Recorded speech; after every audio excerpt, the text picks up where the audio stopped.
Hey there, folks. Something happened at the beginning, or actually midway through this recording, around 55, 56 minutes, where my audio cuts out. So you won't hear me and you won't hear what I say about Stanley not knowing where he is or what's going on or what anybody's talking about. I'm sure it was very funny in the moment, and I'm sure you would have all laughed. Because I'm not a narcissist at all. But yeah, so yeah, something like that happens. You hear everybody else's reaction, but yeah, it doesn't kill the vibe of the show or the energy. So hopefully you still have a good time with it. Talk to y'all's later.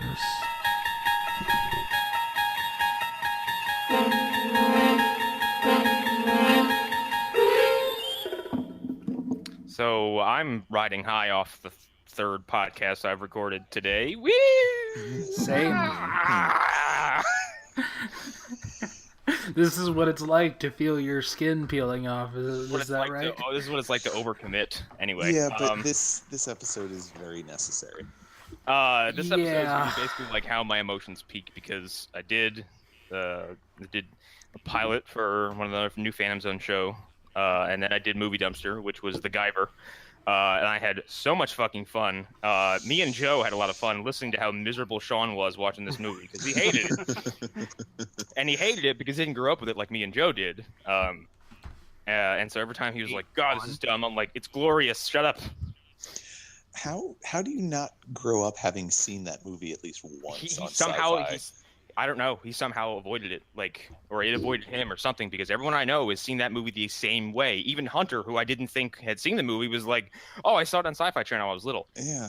I'm much younger, so I haven't seen it. So I remember watching it because I thought it was Power Rangers or something. Yeah, no, I caught the last third, and it's. I saw an Asian girl and a bunch of people in monster suits, and was like, "This is a strange episode of Power Rangers." And then someone sliced their way out of someone else's body, and I was like, "Oh, this isn't Power Rangers." Seeing as Hunter and I are pretty close in age, I should rewatch this, and I'll probably be like, "Oh, I've seen this. Oh, I've seen this many times." I'm gonna show how I'm so much older than all of you. I remember reading the manga at Borders, and then I rented the VHS. Here's the thing. Did you? Did you, Eric? I really want to read or at least watch the anime, because we were kicking around kind of during the show. All of us think the concept is cool as shit. That it's like about a biological suit of armor that's basically made of like alien snot or something. it's the adult version of Star Kid. Yeah, it's gross. It's gross mucus that turns into a fucking killer machine. And then basically, I already said my next pick for Movie Dumpster is Guyver 2, and Guyver 2 is. Let me tell you something. Guyver 2 is one of the best sequels ever made because Guyver 2 is like, the first movie is kind of dumb. Let's replace all that comedy with blood and gore and fish people and martial arts and David Hayter. Yes. Fucking David Hayter is the main actor. A Guyver. Solid thing. Oh, Otacon can love Blossom. Hold on, let me kill this monster. It's a rhino monster. I have stabbed it in the eyeball. I made it blow up. Otacon, what were we talking about? Have you ever seen Godzilla? That's more my thing. Anyway, I'm Connor McGraw, and I am running off the same zoomies as I was last week. Apparently, here's another After Dark. We got some rage-inducing news to talk about. I'm Hunter Davenport. I've returned from the tropical land of the Bahamas, the hellscape that is America.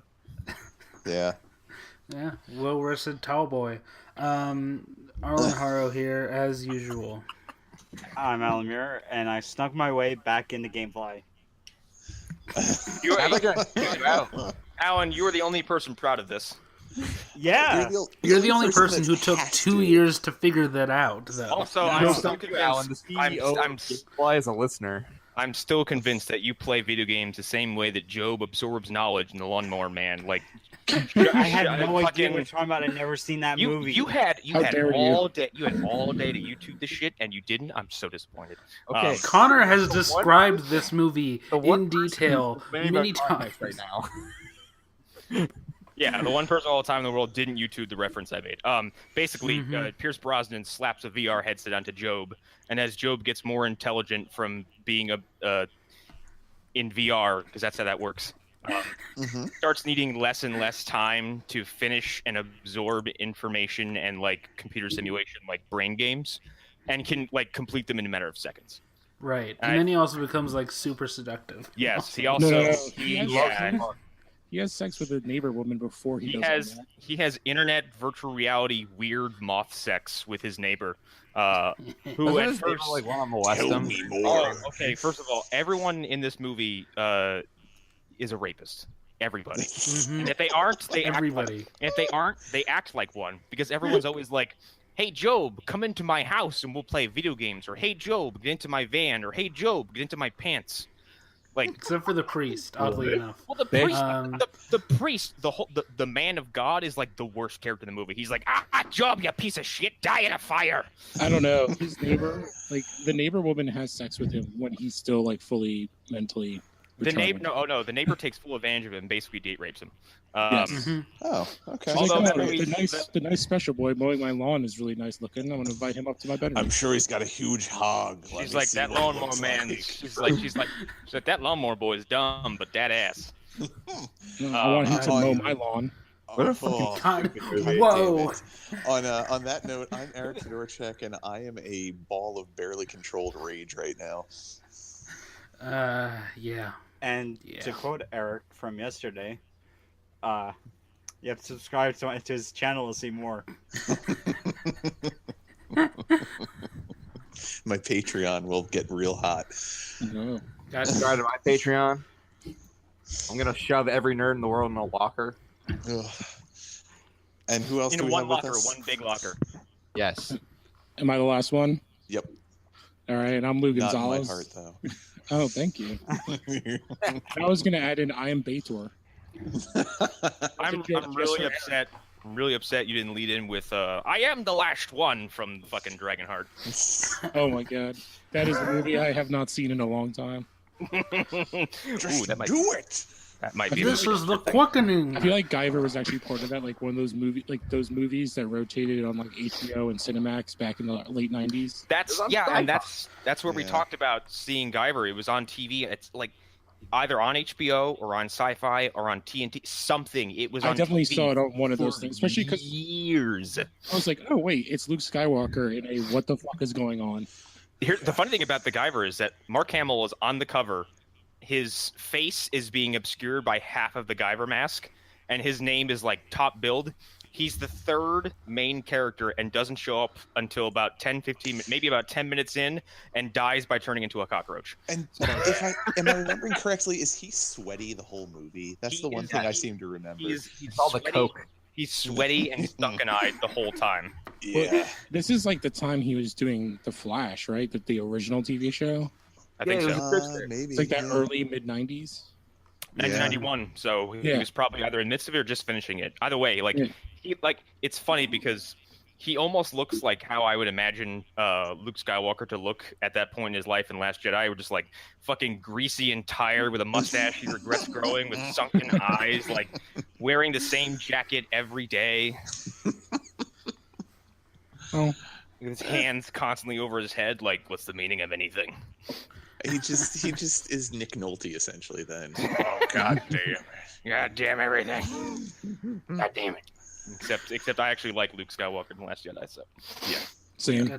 Well, hey, that's actually a pretty good segue into the turds that made something really terrible happen. Okay, all right. So I'm gonna say what this news is, and then I'm gonna give my blisteringly hot take about it. And if you're one of our regular listeners and I pissed you off, I don't think I care anymore. So James Gunn was fired from Guardians 3.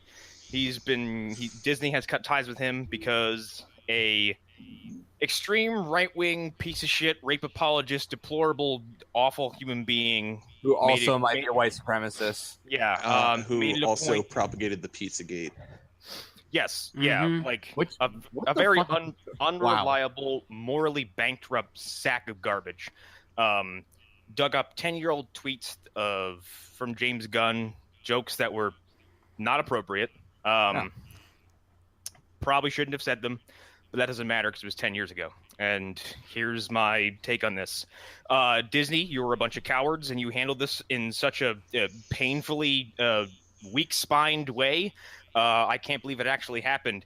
You caved to the whimsies of a bunch of terrible pieces of shit human beings, Over and you have dismissed the concept of human growth and learning lessons and becoming a better person. James Gunn apologized for these tweets. You knew about them. He knew about them. The world seemed to know about them. We all seem to accept it and move on because we can understand that people will change and adapt and grow, often for the better. He apologized for these tweets 2 years ago, too. Yeah, and they have their biggest named actor in like all their movies is like a perfect example of changing and growing in RGJ. Yep.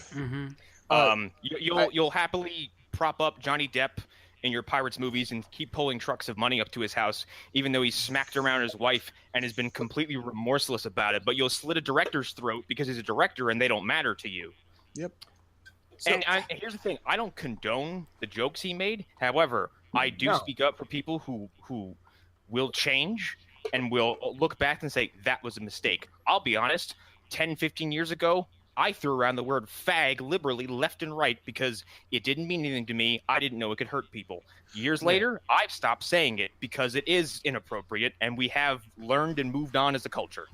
Well, like beyond that though, like people were readily using the word rape like within 5 to 6 years ago when they were talking like, oh man, that math class raped me today. Like they are not taking anything into context. And go ahead, Lou. I was gonna say, like, we live in a world without context. Like, context doesn't exist. That's true. Yeah.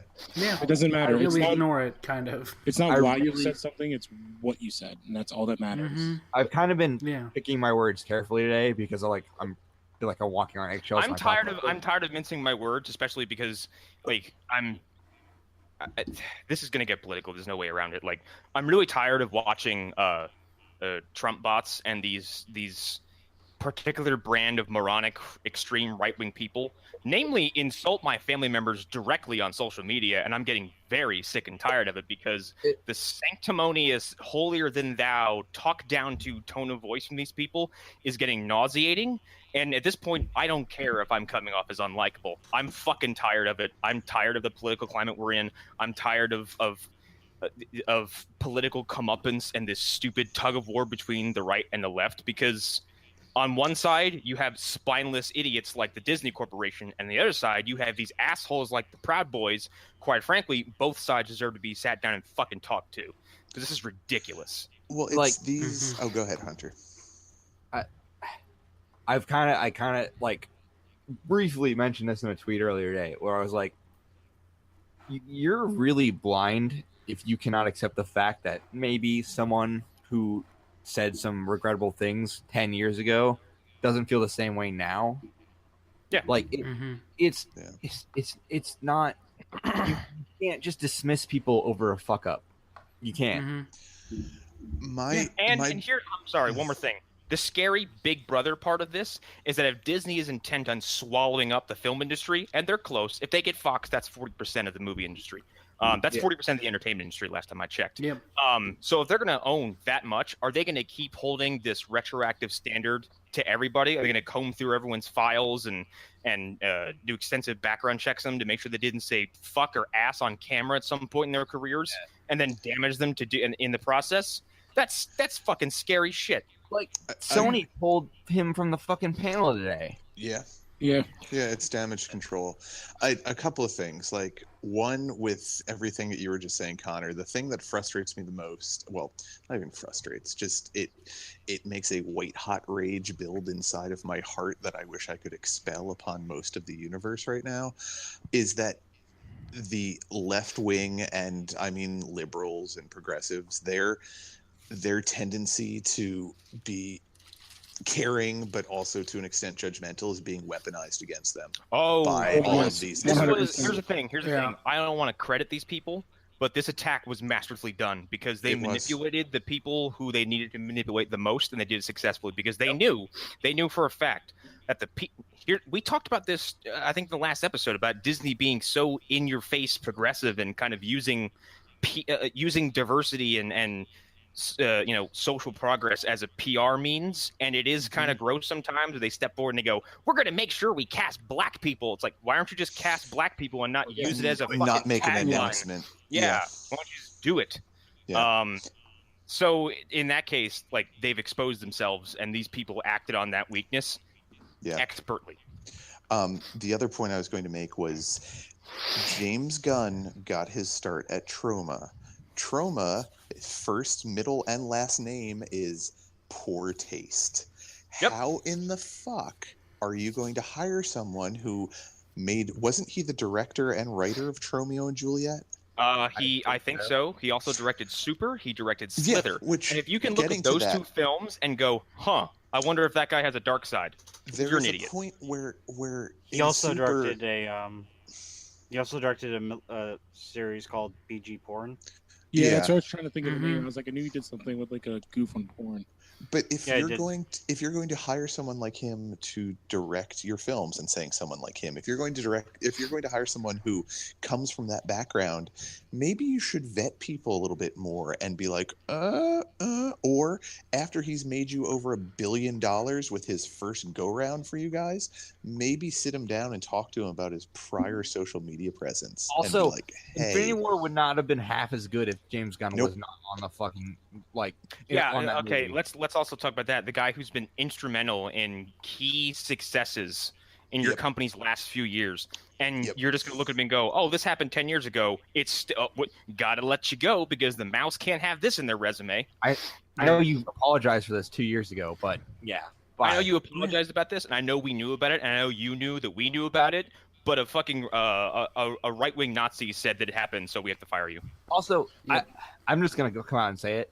People are celebrating this. Fuck off, because I don't. It's disgusting. If you're celebrating this, guess what? You are in league with Nazis. So and it doesn't. And go ahead, Lou. You were gonna say. Gonna say. I don't understand how people they're just. I understand it because it's annoying and frustrating. Like they just read the headline and they're like spouting all these things, and it's like you don't get what happened. And it's like, there's some stuff. And at the end of the day, his joke sucked, and it was from years ago. But it's still a joke. It wasn't like he was actually saying actual horrible things. You know what he didn't say? He didn't say date rape isn't a thing because what is that fucking horrible tweet that this piece of shit? He basically said date rape isn't a thing, and that he's a rape apologist. He thinks it's okay. He thinks it's okay. Yeah, he said kinky sex is as close to rape as you can get it, or something to that effect. I do have hope that there will be enough fan backlash to the backlash that maybe they'll turn around. I'm fucking pissed. Because I know you, I think Hunters, you said you brought up Roseanne for a second.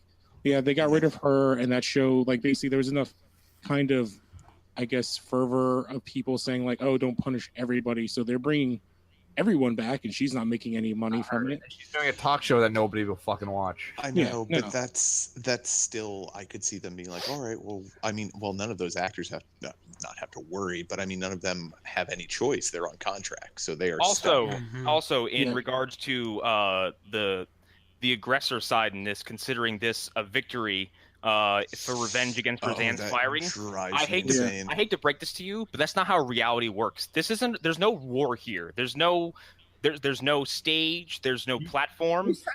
You're fighting an invisible war that doesn't exist. That doesn't mean anything. That in 4 to, I don't know, God forbid us if he gets a second term, that within the next decade won't mean anything because the entire world is fucking sick of us right now. Yeah. Also, congrats, you got someone fired over a fucking TV show. Congrats, you got a man fired who makes Star Wars, who makes spaceship movies with dick jokes. Congratulations, you're good job, you won. That's it. Hand out your fucking awards. Veering away from our anger at these terrible monstrosities that still exist in the world, this worries me a lot because I was under the impression that the next phase of Marvel was going to be heavily cosmic, and he was going to be the showrunner of that essentially. Yep. Yeah, he was going to be their consultant. He was going to be a mini Feige. Yeah, that's what I was going to say. He's going to be like Feige in space. Yeah. And like, so what does this mean? He already gave them the plans for it, and they're just like, all right, you're done. We don't need you anymore. Like, we just need an excuse, because that was an idea that someone floated that I'd seen. It's like, well, what else was going on? I'm sure there's the plans out there. Like, I'm sure there's a roadmap. My hope is that they fired him and they're gonna wait till it cools off, and then he's gonna go to some bullshit like apology tour, like therapy thing, and then they'll hire him back in 6 months. I could see that, but I think it might unfortunately take Guardians 3 not doing well. I could also see someone at Disney being like, you know what? We capitulated to Nazis, and fuck that. Also, here's the thing. Undoing this. How do you think this is going to affect like Batista, who is probably only still around because James Gunn like put this all together?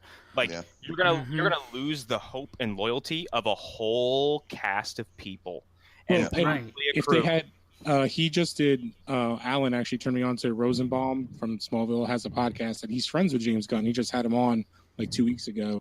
Like, he literally has the worst timing with this. He had Chris Hardwick on when the whole thing happened. Michael Rosenbaum is the new comedy button. Yeah, but like killing people's careers. But he had he's the connection to Stallone, like that got him in there, and I think he basically said that there were not plans to use that original Guardians setup to maybe do something in the future. Oh fuck! Which like it was fucking Sylvester Stallone in the MCU, like Yeah, I don't know. Like, are they gonna have the Russo brothers just direct every movie? Because that's the only answer I have. Well, I mean, here's the thing. Like, and you can. I don't think you can nail down Taika Waititi, because Taika Waititi is like a creative, like madman who kind of like the Wind. Who makes he makes his own. Like, he's very much into his own shit. I think Thor Ragnarok was like a chance to go take my style and lay it over a big Hollywood film. Fuck yeah! And I love. Don't get me wrong. I love Taika Waititi, but like, why? I don't think he's not going to do it. So, well, that and his style just it wouldn't have the same heart that James Gunn does. I'm not saying that his movies don't have a certain type of emotional resonance. It's different. It's a different. Exactly. It's a different flavor. So here's the thing. I get why people would jump to they have Taika Waititi, and if they don't reverse their decision, which as we talk about it more, I'm thinking that's more of a possibility. But if they don't, he is probably the obvious choice. But it just I can't see him like wanting to fill in those shoes, because they're gigantic. I could shoes see him doing 2 or 3 more he, movies, maybe. Yeah. Well, like I mean, it's like we always knew Gunn wasn't going to be directing Guardians 4. I always assumed that. Well, no, he had said after the third one he was done with the Guardians, I thought, because he was taking on a bigger role. And maybe give somebody else a chance to take over, perhaps. Yeah. Alan, you might be probably saying the same thing I'm going to say, so if you want to. He also originally he wasn't going to come back for Guardians 3 because of Rooker, because what happened to Rooker in Guardians 2. Mm-hmm. And it was basically the cast or the story he wanted to tell for Guardians 3 that made him decide to keep going with Disney. Which makes me think that means they're just going to throw the whole movie away if they stick with this. Yeah. Here's the thing, I prefer that. I don't want someone else directing his dialogue. Yeah, it's not going to work. The other thing, again, we're going to lose, as goofy as his character is, like, his brother's character is an interesting tie, like, an interesting character in that kind of grouping of them, and there's no way his brother's going to continue with it. Yeah, because Sean Gunn also does the motion capture for Raccoon, and he's for Rocket, and he's like one of the better side characters of like both of those movies. He has interesting character moments, like in 2 when he bails Rocket and fucking Yondu out of there, and he's like, "They killed my friends." I'm like, that is heart wrenching. Yeah, because he just didn't know. He was like, "I didn't know they were going to pull a mutiny, sir." When he's doing the mocap, he's also ad-libbing, and I think they've said like a bunch of the big funny things that Rocket has said have actually been his ad-libs. That's awesome. Well, and wasn't I mean, I know James Gunn wrote the parts of the Guardians in Infinity War, but also didn't he help write some of that script? Probably. They all had a part with the direction. I'm sure he had a heavy influence on Thanos. Mm-hmm. Yeah, I bet. I would put money on it. This feels like a move that we would expect from Warner Brothers, not from the money machine that Disney is. No, honestly, this feels like this feels like a move that no one should make. See, the thing is, it doesn't feel like one particular company or the other, because this is so actually, you know what? I mean, this sounds like a WWE thing because they have done it before. Yeah, I was gonna. Yeah, no, that's fair, but also like, I can see why Disney in particular would be very trigger happy with this. When there was a, I think 20-year period where what is it, Eduardo Salva, the guy who did the Jeepers Creepers movies, was working with them. Yeah. My God, yeah. Well, I was also going to. They've been dealing. So when you have that guy in your past, and if you haven't looked him up before, go look him up, and you'll understand why Disney might have no quick trigger, no gimmies policy. That's different. That's the thing. Fundamental difference is like. But he's not that. James Gunn. I know but it's like I can see somebody being the victim of Disney being like, yeah, fuck it. If you even kind of step over the line, you're fucking out of here. In the TPZ guest chat earlier, but like I know that like at least for Disney XD, there's a Rooster Teeth. He is affiliated with Rooster Teeth. Parker from Sugar Ride 7. He has a show on Disney XD, but he also does the Rooster Teeth stuff. He's not even allowed to drink on camera due to his contract. Like he can't swear. He can't do any of that. But that's the thing here is that it's 10 years ago. Exactly. And also, they had the receipts. They had the receipts in fucking front of them. Yeah. And they could have easily found this stuff. Also, here's what I think with Disney. If Disney is going to continue to do what it does, this company as an entity needs to get their fucking head out of their ass and realize that swearing happens and people do adult things. I will not buy into the idea of a completely homogenized film industry. Because Disney said everybody has to be fucking smiley and happy all the goddamn time. I don't think that. I hope that's not going to happen, and I really hope not. I just want to add one thing. Like I think, and you guys aren't really sports fans, but like this is the same company that owns ESPN, and they've had over the last like 2 decades massive issues with this kind of stuff. Like there are now on draft days where they're bringing up, I think this past one, like a kid that got a quarterback stuff when he was like 12 or 13 in middle school. Like there was just a thing during the All-Star game, some guys' tweets came up. Like they are all about this, and it's been a big thing in the sports world for a while. And I think it's like kind of now bleeding over into the other things where it's like the deep dives into people's Twitter pasts. Right.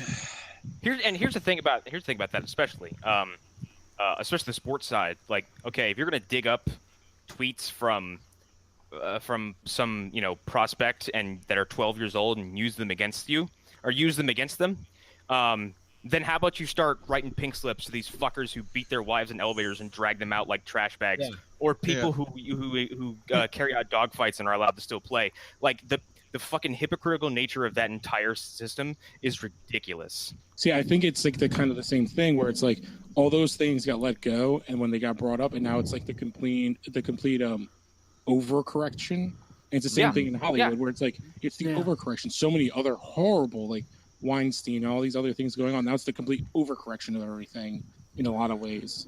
Well, and like, did you hear what happened to Henry Cavill recently? Where Henry Cavill was like, "Yes, hey, the Me Too movement's good, but sometimes it might pick false targets." And he's like, well, and beyond that, though, he had said, he said something about like women chasing or men chasing women. He misses like he misses the romanticized. He misses the romanticized idea of a man trying to woo a woman. And he didn't really come out and say like, "Hey, sexual assault's cool." Right. He did say like, "Hey, I'm kind of afraid to flirt with someone because I don't know how they're going to take my comments." Yep. And he's not saying honestly, look around. Like, look at what's happening right now with James Gunn. Like, dude, people. I'm not saying it's going to happen to everybody. I'm saying like, there's a possibility that it's happening right now in front of us. Yeah. No, okay. So months ago, I remember saying I don't want this thing to turn into a witch hunt. And there might be a time where somebody gets caught up in this wave who doesn't deserve it. I can't believe that I was right. Before it gets said, the Me Too movement is objectively a wonderful thing, and as someone who's had a Me Too experience, I 100% support it. So please don't think I'm coming after that movement at all. No. Right, same. I like that's I don't want it to sound like I'm saying I'm afraid to talk for a woman too. But like I'm just saying, like it's hard when I'm looking at things like James Gunn, like this happening, and I'm just like, how it could happen to anyone. Like Yeah, this could happen to literally anybody, and it's actually it might happen more. Like it's not just it can happen; it's like it will. Just to build off what I just said, like as someone who had a real life, real world experience with a real pedophile, James Gunn is not one of the monsters of the world that we need to worry about, and there are other actual monsters, and we are not focusing on these people. No, he was saying edgelord bullshit. That's all he was saying. Like, yes, it was in poor taste, and most of the jokes were just bad edgelord jokes about haha little boys, haha this, that, and the other thing. But I hate the fact, to circle back to your rant earlier, Connor, that this has now emboldened these trolls because they're seeing it as a victory. Yay, we won! Well, it's the whole thing of that, like they use their enemies' tactics against them. Mm-hmm. It's like the perfect checkmate move. Like that's like, oh, you want to attack us? We'll use your own kind of ideas against you. That's the fucked up thing behind this thing, because they're like, oh, you attacked us? No. Your idiot friend Roseanne Barr got herself fired because she actually made a complete fool of herself, and she said something that And said something that I don't care what she said. She means that 100%. That wasn't even her worst tweet. It was just the one that got noticed, and she did it at a time when her career was picking back up again, and it was the wrong time for. If you make that also a bad show. If you make that mistake at this point in your career, you fucking deserve it, because you were just handed a new chance and you fucked it up. James Gunn got handed the ball, apologized for past mistakes, and worked his way up to the top of this industry from fucking nothing. Yeah. Also, I just want to point out, he apologized multiple times. Yes. He apologized in 2012.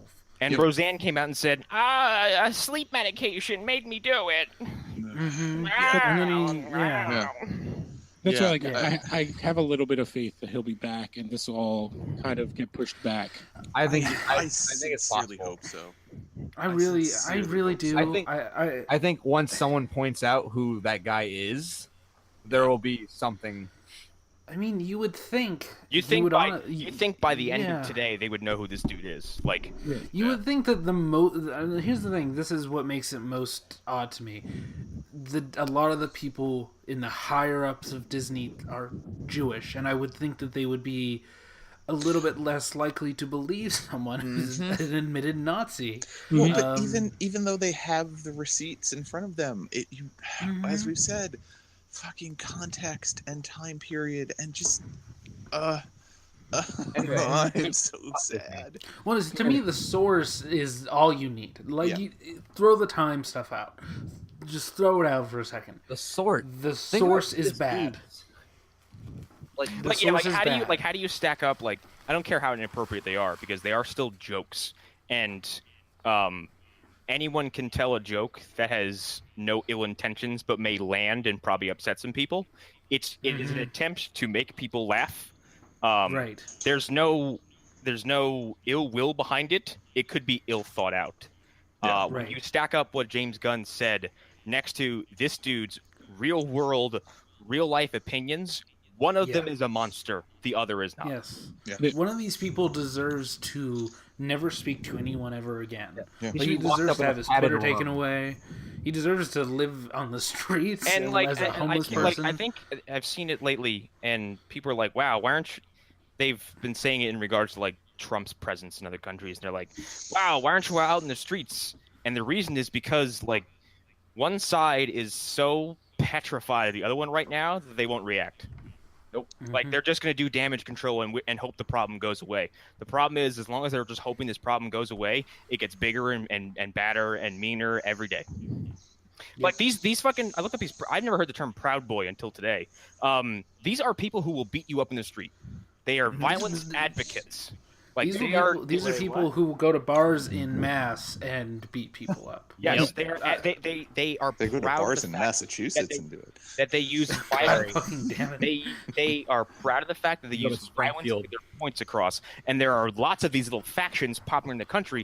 People who are actually physically training in groups to be dangerous human beings. There are neo-Nazis getting mixed martial arts lessons so they can effectively get their point across through violence now.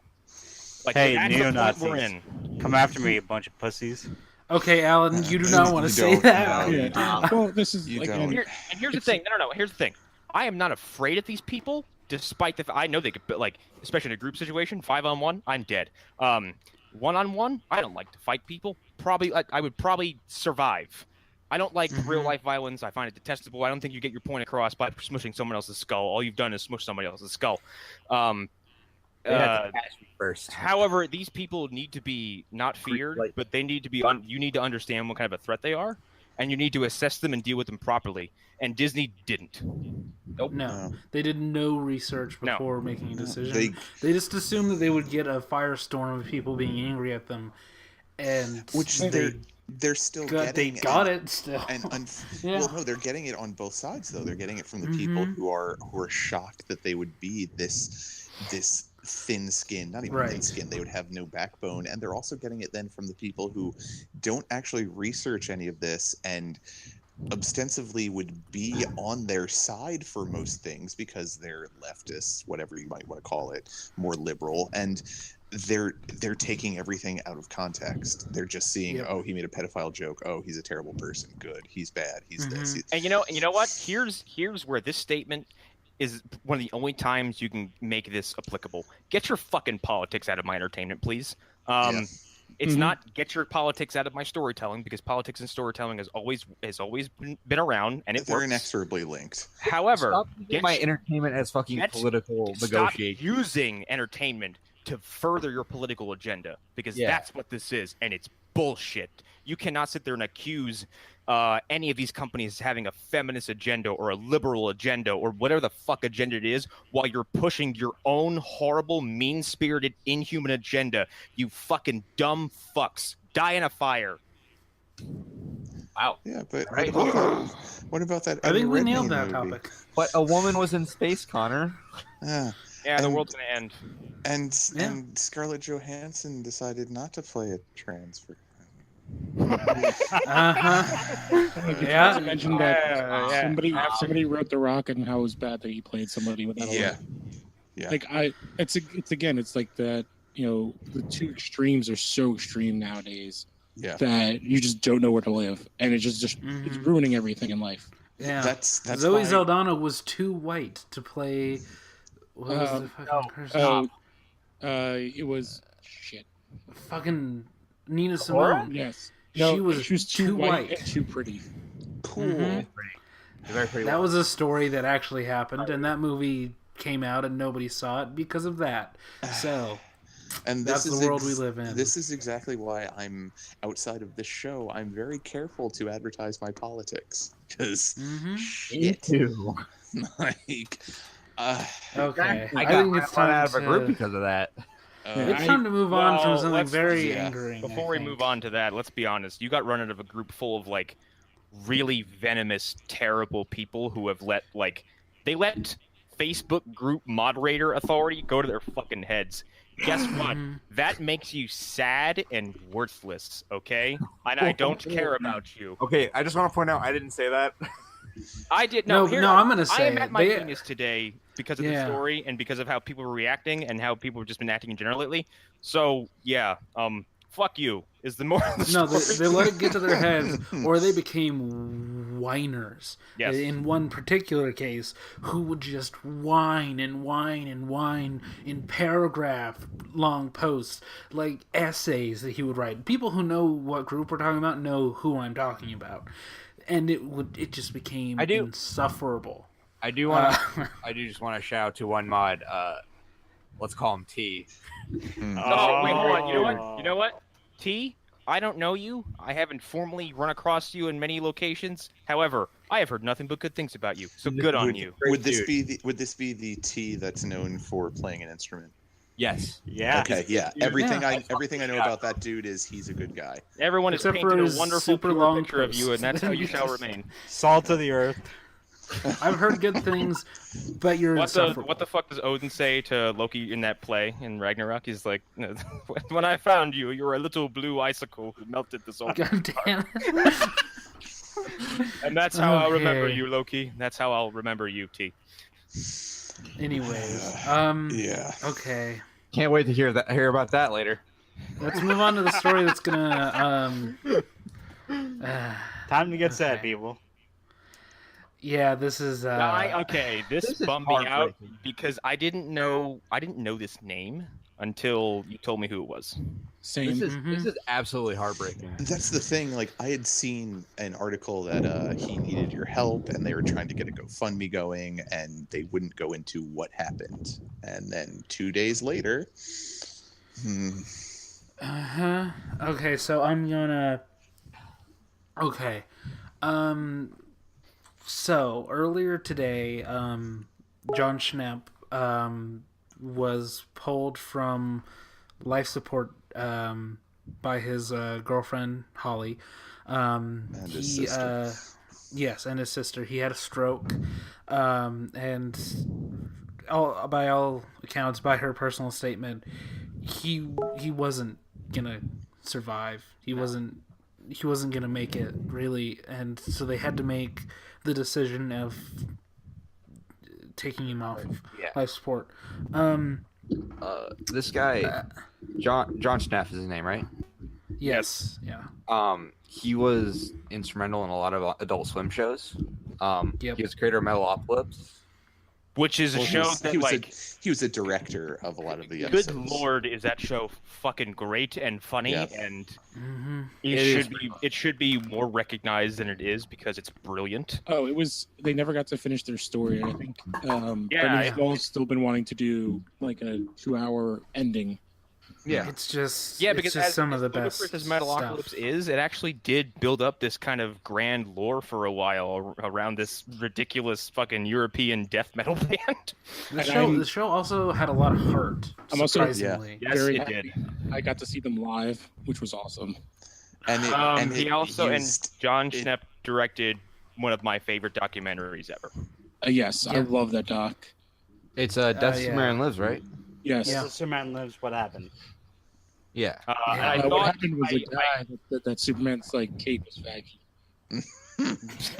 That is twice we've used that in the show. well, Well, I context quoted matters. someone. Yeah. Hey, John Peters. The guy gets hard-ons for spiders. He does. He Yes, loves yes, he giant does. spiders. And his career started as a hairdresser.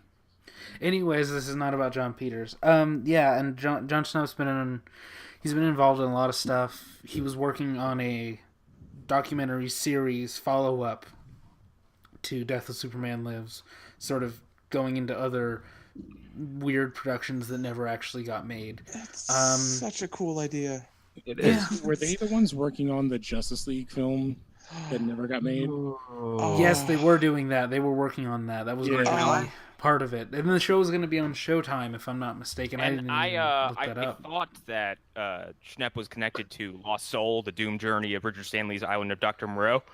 I do believe he's in it. He might be, because I think they reference The Death of Superman Lives in that movie. And that's another documentary about the difference is Superman Lives never saw the light of day.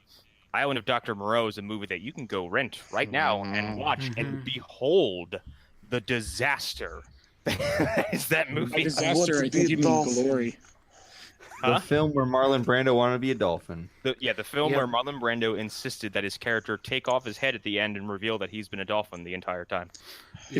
It's a film where it's a dick waving contest between Marlon Brando and Val Kilmer. Val Kilmer, yeah. Yeah. And David Toulouse in the middle going like, oh, stop it, everyone. Isn't Ron Perlman in it? Yes, As he like is He's the lion guy. the blind gorilla man. And Fairuza Balk as well. Ron Perlman. That is the movie that tanked Fairuza Balk's career because she tried leaving the set after they fired Richard Stanley because she was like, "This is ridiculous. You just ruined that man," and she was allegedly pulled aside and said, "If you leave, we will destroy you professionally for the rest of your life." Jesus. And it didn't matter because after this movie came out, like pretty much no one heard from her ever again.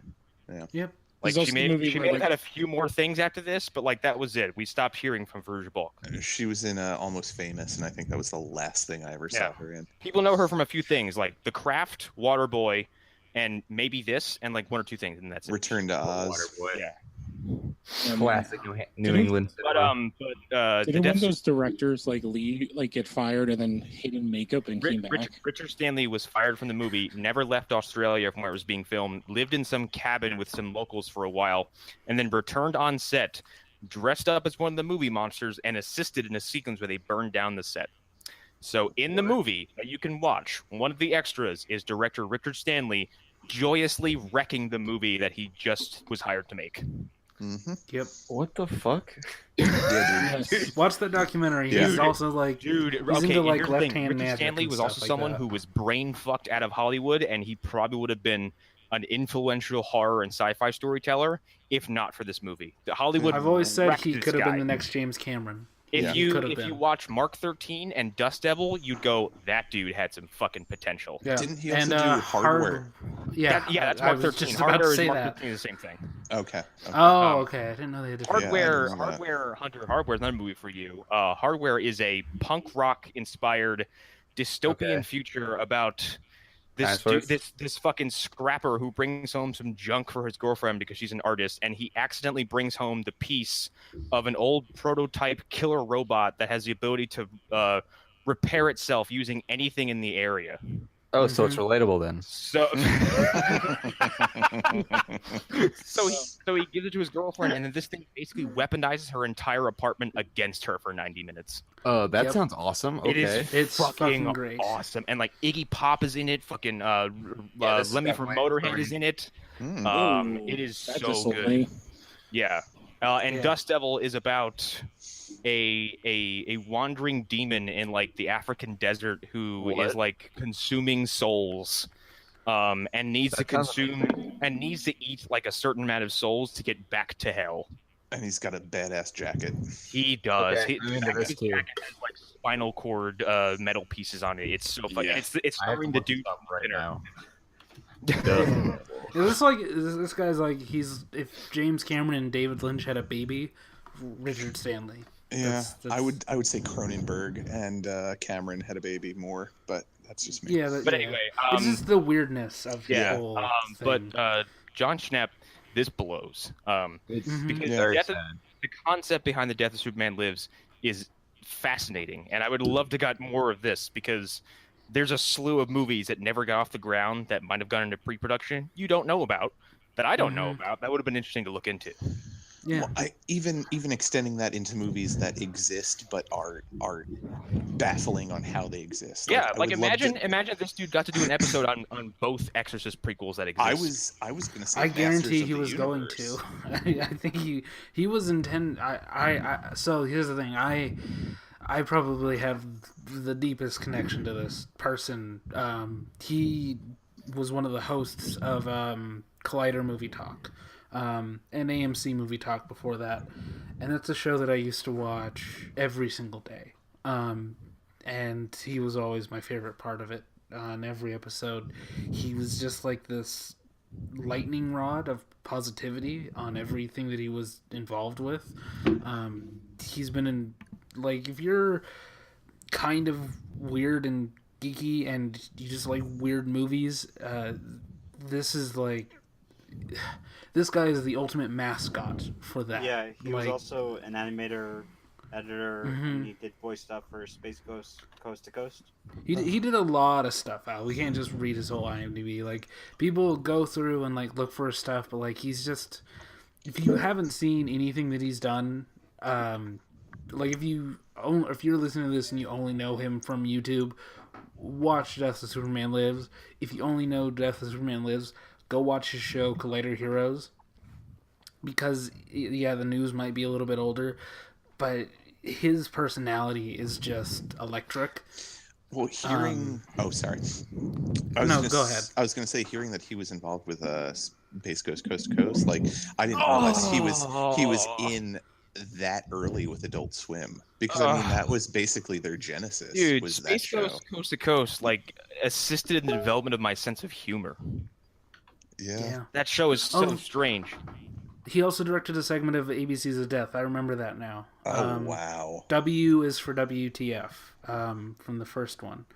So yeah, like he's a guy who's been involved with just so many things. Like Aqua Teen Hunger Force. Fuck. Yeah.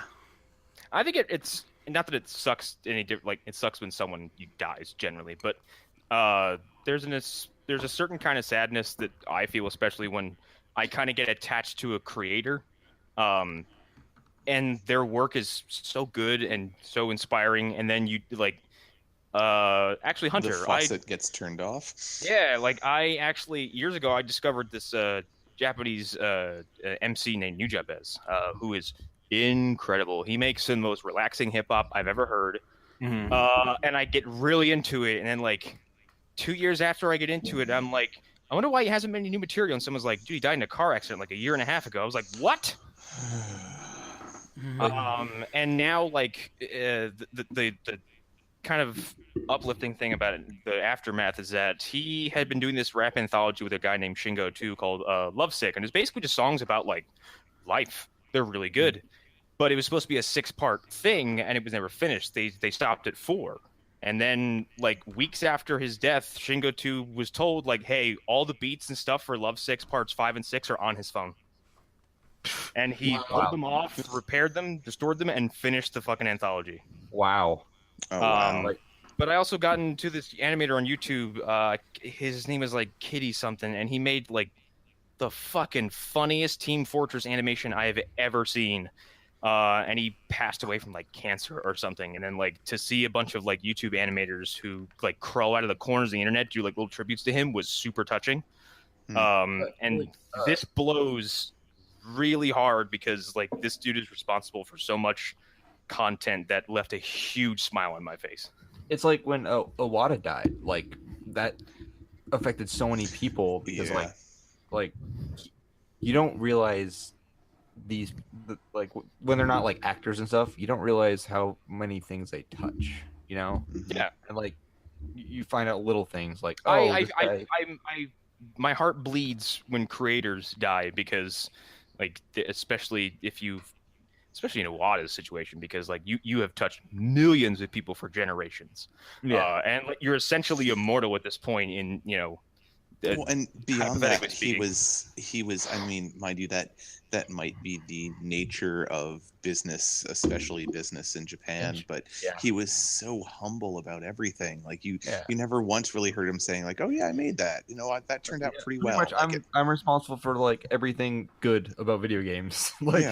And like if something wasn't going to come out, I rolled my sleeves up and helped finish it and made it probably 10 times better than it would have been. My favorite Iwata story is like. They always pretty much my favorite Iwata stories are always the ones where they're like we don't know how to do this, you figure it out.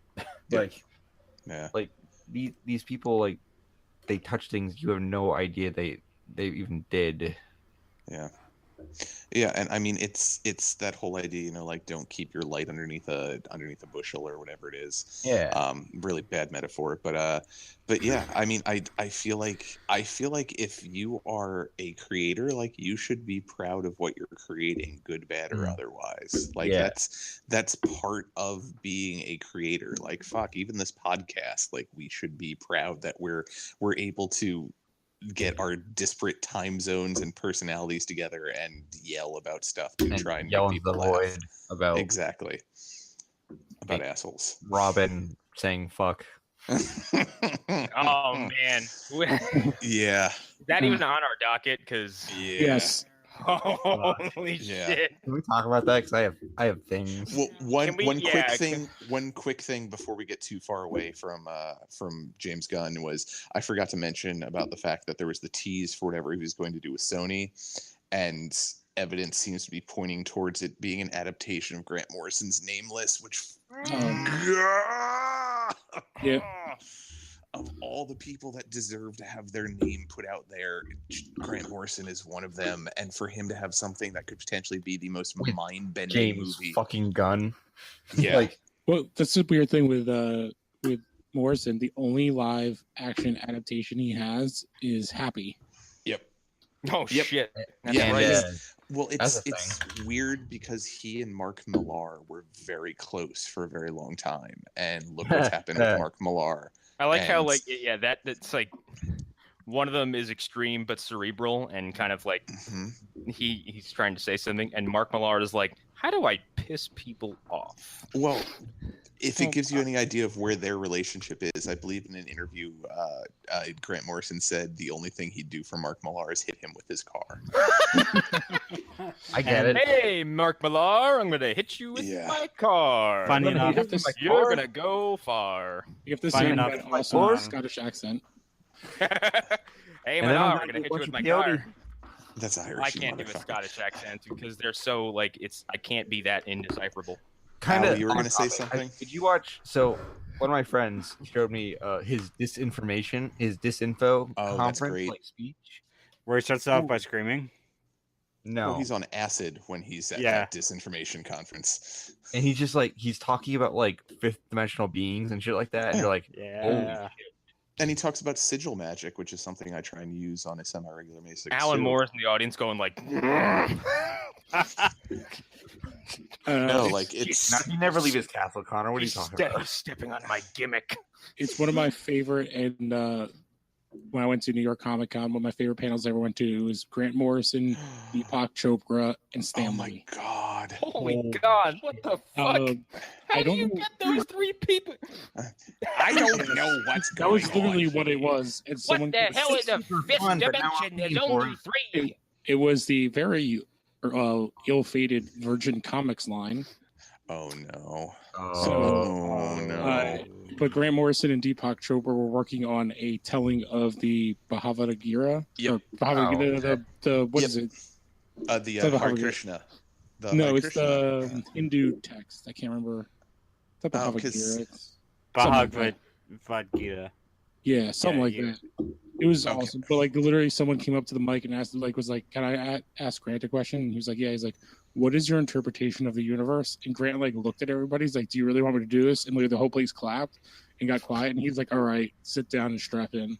And spent like 25 minutes talking about how we're all part of Is this on mitochondrial YouTube? DNA. Because I Uh, think I need to see this. I have no idea. I was there with my brother. I love Okay. Grant Goodbye Morrison. for a while. And he does at points he does like spin bullshit, but like damn, That's I the can thing, let though. that man I don't- talk all day. I don't think he spins bullshit. I think I he's don't know. just so deeply involved in what he's into that he doesn't understand why other people aren't into it as much as No, he is. I mean when I say he spins bullshit, I mean he gets so lost in his metaphors. Do you know what I mean? Yeah, Mhm. I would love his interview with Kevin Smith when they did Fat Man Batman was great. Yeah. But I would Yes, love for him to amazing. do something like a Rogan where he can sit down for 4 hours Yeah. and they can just Oh, go yeah. down the fucking rabbit hole. Yeah. Like, Yeah, I just love Grant Morrison a lot. I All right. implore all of you to read more Grant Morrison. That's all I'm gonna say. Yeah. All of Okay. the Grant Morrison. Oh, Okay, yes. I'm gonna I say have. one last thing and then we'll move on. So yeah, anyways, I do a quarter of a hash every day. God damn you. But you know, Anyways, yeah, I'm very sad at the moment, so yeah, but don't worry about me, I'm fine. So yeah, but no, this hit me hard, like very hard. It's devastating. So yeah, rest in peace, Schnepp. You will ride eternal. rest in power. Fuck that. You are piece. awaited. yeah, dude, Rexton, awesome. Yeah. This is the man So who let's- helped create Dr. Roxo. Let's. Let's Cocaine pivot. clown. I'm Dr. Rexo. That's cocaine. Oh wait, can I say something? Sure, bud. Alan, we're on a podcast. We're all saying things. God damn it. You don't need to ask permission, Alan. You're one of the founders of the show. You're one of the people that's been here since the beginning. Maybe Hunter can also talk about this because we're both fans of the person who passed away. But next month is going to be the 5-year anniversary of Ryan Davis passing. Oh yeah. That's like I didn't. He was one of the pretty much the co-starter of Giant Bomb. So Arrow pointing down. He's hilarious, and actually one of his tweets about the Avengers was featured on the celebrities reading mean tweets. Yeah. The one where he's like, "Really, Mark Ruffalo? That's the face you're going with? That's him." Hey, Mark Ruffalo. But yeah. Wow. I got into Giant Bomb when I was in high school, and when I wasn't really fitting in. All the stuff that he did on the Bombcast and Quick Looks,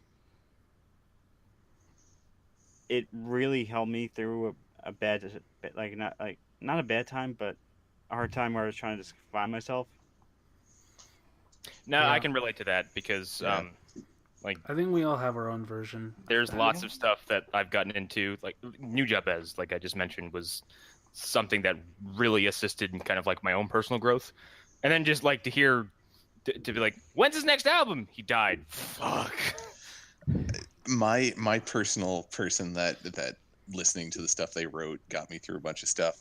Against all natural order of the universe is somehow still alive, and that's Shane McGowan. I do not understand how that man still continues to draw breath on this earth. Just look up Shane McGowan's teeth if you want to have a fun time on image Google search. I have said it before, and I'll say it again, and I think Arlen's with me on this.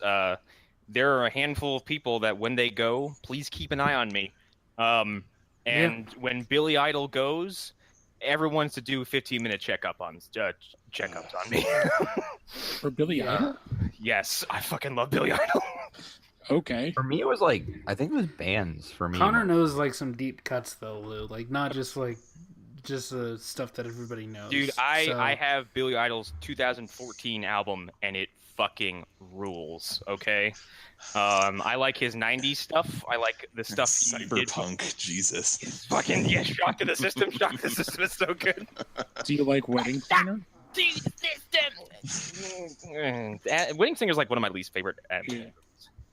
Although I think I mentioned to you that he was supposed to be the bad guy in that really terrible Andrew Dice Clay movie from the 90s. All of them. Adventures of Ford Fairlane. You know what's funny is that he has aged to look like Adventure Smith. He's no, he looks like the Green Goblin. Like he's got he looks like what they envisioned Dane DeHaan to look like when they put him in that stupid ass makeup. That's why I call him the Billy Idol Green Goblin, because he looks ridiculous and he looks like Billy Idol from a distance.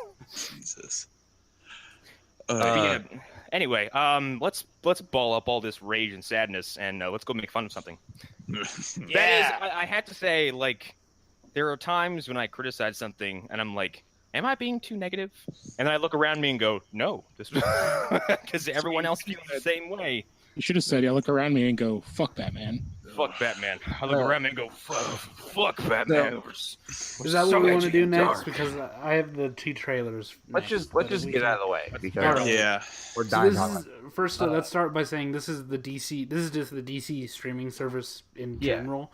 Yeah. So we'll get to some other I will more positive things, hopefully. Yeah. I'll preface by saying this: I'm still buying this subscription service. No, I am. This $7.99 for all of what they're. Alan let me know that they're doing the Adventures of Superman, the old 40s animation. I was like, the Fleischer ones. Give me. Yes. Oh yeah. Yeah. Oh yeah. I ran down what they've announced so far, and it's staggering. Like it's only like Super Friends for like free comics and all that. Super Friends, They're also going to remaster some of it. That's the other thing. Batman animated series, Justice League Unlimited, the Superman. It's like the whole, it's the whole Dini. All right, right? that makes sense then, because they announced within the past year that they're finally going to be bringing out all of Batman the Animated Series on Blu-ray, which was something they said wasn't going to happen because of the way it was. I just want to watch just the do Mask it. of the Phantasm in HD. Yeah, and that's the thing. Like, it's several, if not every DC Warner Bros. Movie before the DCEU. Wow. With I think every DC animated picture. Does seemingly that mean, it's every show also. That's does that ever mean aired. that Swamp Bang! Does that mean we're gonna get that? I don't know. They haven't announced Or the that. TV show. But we know for a fact that the Flash is happening. Yeah, 1990s Flash is going to be on this service. Well, So it had already been on CW. As well Yeah. as Birds of Prey going to be on. Yeah, this. here's the thing. You Yes. can actually see, like, I think CWC was a prototype because it has all of Yeah. those things. It has All it has the a lot stuff- of this stuff, but it's ads, and I fuck ads. yeah, and it's a free app, so you get a lot of like CW's garbage. yeah. Don't you want to watch Dynasty though? No, you get ads for Riverdale, a show No, that I you know get- Connor's never seen. You get ads for the show that the guy who played Ralph was on, where he's like a robot. Oh yeah, that's Mhm. a super weird ass show. Yeah, I get Yeah. ads for Riverdale that make me want the show to die in a fire. I like Riverdale. Though. I can't sit in. No, that's not even the worst one though. But it stars Mark Consuelos. That's Kevin Ripple's husband. And it has Cole Sprouse or Dylan Sprouse. Sorry. No, One of the Cole. But anyway, I think we Actually, should no, it's give got you Connor for Irving. confusing the two. speaking of angst and unnecessary edginess, they released. So basically, like, I was sold in this service when they said, "Yeah, we're gonna bundle in TV, movies, and comics for $7 a month." I went, and fuck. original series. Yes. And original. I said, "Fuck yes." And they're like, "And to promote this service, here's the Titans trailer." And wow. So This, I okay, do- I'm just gonna come out and say this. From the looks of this teaser, this is the biggest misstep in tone that this company has ever made. can I just say something Yes. before we get into this? Mhm. About tone. I think DC's biggest problem is they don't understand the difference between serious and grimdark. Well, Yeah. okay, Yes. here's the thing. There's a strange divide between DC Comics and DC adaptations. I mean, the whatever Warner Bros. reason, like somebody in Warner Brothers seems to be just married to this idea that all their adaptations after The Dark Knight have to be grimdark, gritty, mean-spirited, violent, and oppressive. But Like, here's the thing. I don't get. The Dark Knight was 10 fucking years ago. Yeah. I And think also- it's their way to separate themselves from the MCU. I And it's don't. just I dumb. don't feel like the Teen Titans have to be for kids. Like I feel like you can. Well, do okay, like, here's the a thing. version. Here's the thing, and this is why I love Young Justice so much. Young Justice treats these characters like people who are on the cusp of adulthood, Yes. people who are learning how to grow and how to adapt and how to evolve and how to become grown-up superheroes. Which And it doesn't involve stepping on someone's neck and murdering someone and going, "Fuck Batman." well, in case you didn't see, Connor, they did drop the trailer for season 3. Yeah, I Young did. Justice. It's I very did, sad. and it looks And- very mature. Yeah, it's mature without being grim and dark, and Yes. without being grim. Because and, they hit you with, by the way, like since I didn't finish season 2, it spoiled a few things, but I'm okay with that. with the like- Wally stuff. Yeah, like that is heartbreaking. Oh, it's really heartbreaking. Because you're kind of led to believe that one character dies, they fake their death, keep them concealed from their significant other, and then the significant other dies. Ugh. It sucks.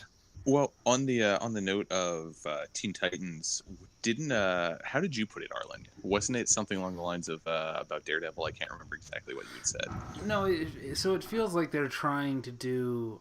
I mean, I said a bunch of things, so They're not- I'm really guessing at the moment as to which thing you're talking about. I think it was something along the lines of like they took all the worst lessons from the tone of Daredevil. No, so they took. Yeah, okay, no, I get what you. So no, I think that they took the wrong lessons, which is that like in Daredevil people curse, and in Daredevil there are like these super crazy action sequences, and there's just this hyper violence. Yeah, but here's the thing. Here's the thing about Netflix shows. People don't really curse. No, they don't. Yeah. There has not been a single F-bomb dropped in any of those shows. And in so much that in The Punisher, when they're playing Hell Broke Loose by Tom Waits, they actually censor the word fuck in the song. Mm-hmm. They do. And even if you go to like Luke Cage, like when they use like the N-word, like, they use it very specifically. Mm-hmm. Yeah, they cut it out of one of the songs. Yeah, the song. You mean out of the entire first album by the Wu-Tang Clan that they pretty much played all of at this point, which they also cut all of the F-bombs out of that as well. Yeah. Like the Netflix shows have boundaries. They do. And they're like having almost lighthearted. Like yes, like Foggy is like the epicenter of feel good in Daredevil because he's constantly there to not just tell Matt like, hey, quit being a moron. Like he's trying to be a good friend and he's rather amusing. There is something very endearing. Matt, do anything stupid. God fucking damn it. I wanna do something really dumb. I just saw a picture today. It's from that SNL sketch where Kylo Ren is undercover boss and has what's her face like, I haven't had my muffin yet, Matt. And the captain just says, Foggy every day at 7 a.m. when he wakes up and realizes Daredevil's done some stupid shit. God damn it. But I don't think the Teen Titans was the place. And here's the thing: we heard rumors about this a few weeks ago, and I laughed my tits off because I didn't think it was possible. Like I thought it was ridiculous to even attempt this, and here we are. Yeah. I don't know. And here, like this, I don't think this would be nearly as shocking and laughable if the "fuck Batman" line wasn't in there. Okay, I don't mind that. I think that sequence is kind of smart because like that should have been like the opening shot is like them thinking that they're getting taken down by Batman, and it turns out to be Robin. But then he opens his fucking mouth. Yeah. Well, here's the thing: it's like, which Robin is this? Because this is how we got into like our other stuff. Like, I think everything says that this is Dick. This is Dick. This is Dick. Yeah. Also, and this is something I brought up in the chat earlier. Also, this is out of context. Yes. We do not know the context in which he is saying "fuck Batman." For all we know, he literally got off of a phone call with Bruce, in which Bruce was telling him he shouldn't be out on his own, how he's not capable, how he can't do the job as well as he can. And this might be his immediate response to that, which is, I'm going to take out an entire group of guys, and at the end I'm going to say, fuck you, Bruce. Which is something that we've all done. We've all done something that somebody has told us we can't do, and said, fuck you. Like, clearly. So he's clearly a little spiteful, but like, I don't know. And then all the stuff with like Raven and like... Raven doesn't bother me as much. Raven and even the fuck Batman don't bother me that much. Like it's Beast Boy and Starfire looks like they spent all their money on Hawk and Dove, and then they just like threw some shitty CG at the other two, at Beast Boy and Starfire. Well, yeah. Let me also bring up the fact that this trailer looks entirely fan made. Oh, yes, yeah, it looks like a Batman Sun production. It looks fucking poor. Like Yeah, it looks like everything is dimly lit, as if to hide the fact that you only have one set. Like it looks abysmally produced. It took us hours to figure out that they were in like an office and like a newspaper and not a police precinct. Wait, they're in an office? They're obvious. I'm fairly sure they're in a newspaper office. Yeah, I think we concluded that Dick is kind of like a reporter blogger or something, and he's interviewing Raven. And we thought it was the police, but she's not handcuffed, and I don't believe that table has cuffs on it. No, it definitely doesn't, but it looks like an interrogation room. Also, but there's no double-sided glass. So, even if the fuck Batman thing wasn't there, I'm still pretty sure that Dick Grayson kills about 4 people in that sequence, and I'm really over the idea that like the DC superheroes have to be murderous. Like, there's one thing. Like, here's the thing: Captain America kills people, but Captain America is also a soldier who understands that, like, hey, it's you or me. Like, I get it; it's war, and like that's what Captain America does. Soldiers going into a jet engine. Yeah, like Iron Man has killed before, but Iron Man has killed in extreme situations. And both Cap and Iron Man, when they've killed, they're usually terrorists, which doesn't make it better. Yeah. But terrorism also, this is something I'm noticing watching this trailer again. Until he actually has to. And they don't feel... he's drunk. And they don't feel great about it. Like, in BVS and in this, it really seems to me like someone is writing these characters to take great joy in murdering and causing, like, extreme physical suffering. I don't understand why it's especially true with Batman characters. And I don't know if that's because of the Dark Knight or it's just like yeah, but he should. And the weird thing is, like, the Dark Knight had Bruce painted as a very like his self-defense, his offensive techniques is Krav Maga, which is like so, as Arlen said, it's the worst fighting style to put on film because it is kind of boring looking. And he's just basically out to disarm and disable people the entire time. It was created for the Israeli armed forces, if I remember correctly. Yes, that is correct. They weren't thinking about visuals when they did that. Yeah, it's like jujitsu with punching. Yeah. And like it's 3 movies of Christian Bale with his arms way up in front of his face, like just knocking people away from him, holding his elbows up. It's kind of cool, but at times you're like, The best fight in the whole trilogy is at the end of the 3rd movie. Yeah, when Bane and Batman are just punching the shit out of each other.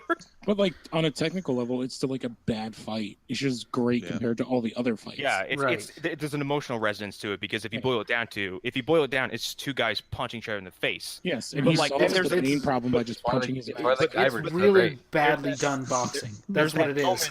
There's that moment still where Bane starts punching a pillar because he's so angry, and I love that sequence so much. So I'm like, I could believe Tom Hardy could take chunks out of a fucking building. But like Batman is very no kill in those movies, except when Christopher Nolan left the room for 5 minutes and someone's like, have him shoot missiles at everything. Have him shoot missiles at everything. He kills like 13 people. It's okay. Chris is in here. But like in go fill it. Like the darkness from the Dark Knight and the Dark Knight Rises all come from the other side of the coin. It comes from the villains because your villains have to be effective in order for your story to work. And like Bane is all about agony and pain. Joker is chaos. Scarecrow was fear. Ra's al Ghul was control. And like they seem to think that taking that darkness and slapping it onto their heroes is going to make them interesting. And the reality is, it doesn't really make them very likable. Well, like in this show, it works if you did that to Raven. Like this idea, like when you have an ensemble cast, and I'm going to compare this show to Runaways because I think it's like the only kind of thing that's similar, like a teen show. That's fair. I think that's and it's on a streaming service. It's like, so if you have like this one character, that having all of them be this dark and gritty makes them all the same mush. Rather than an interesting thing that different people can connect with. I will say this: we don't know enough yet. Like we only saw like. I didn't even see Beast Boy in animal form. I just saw him jumping.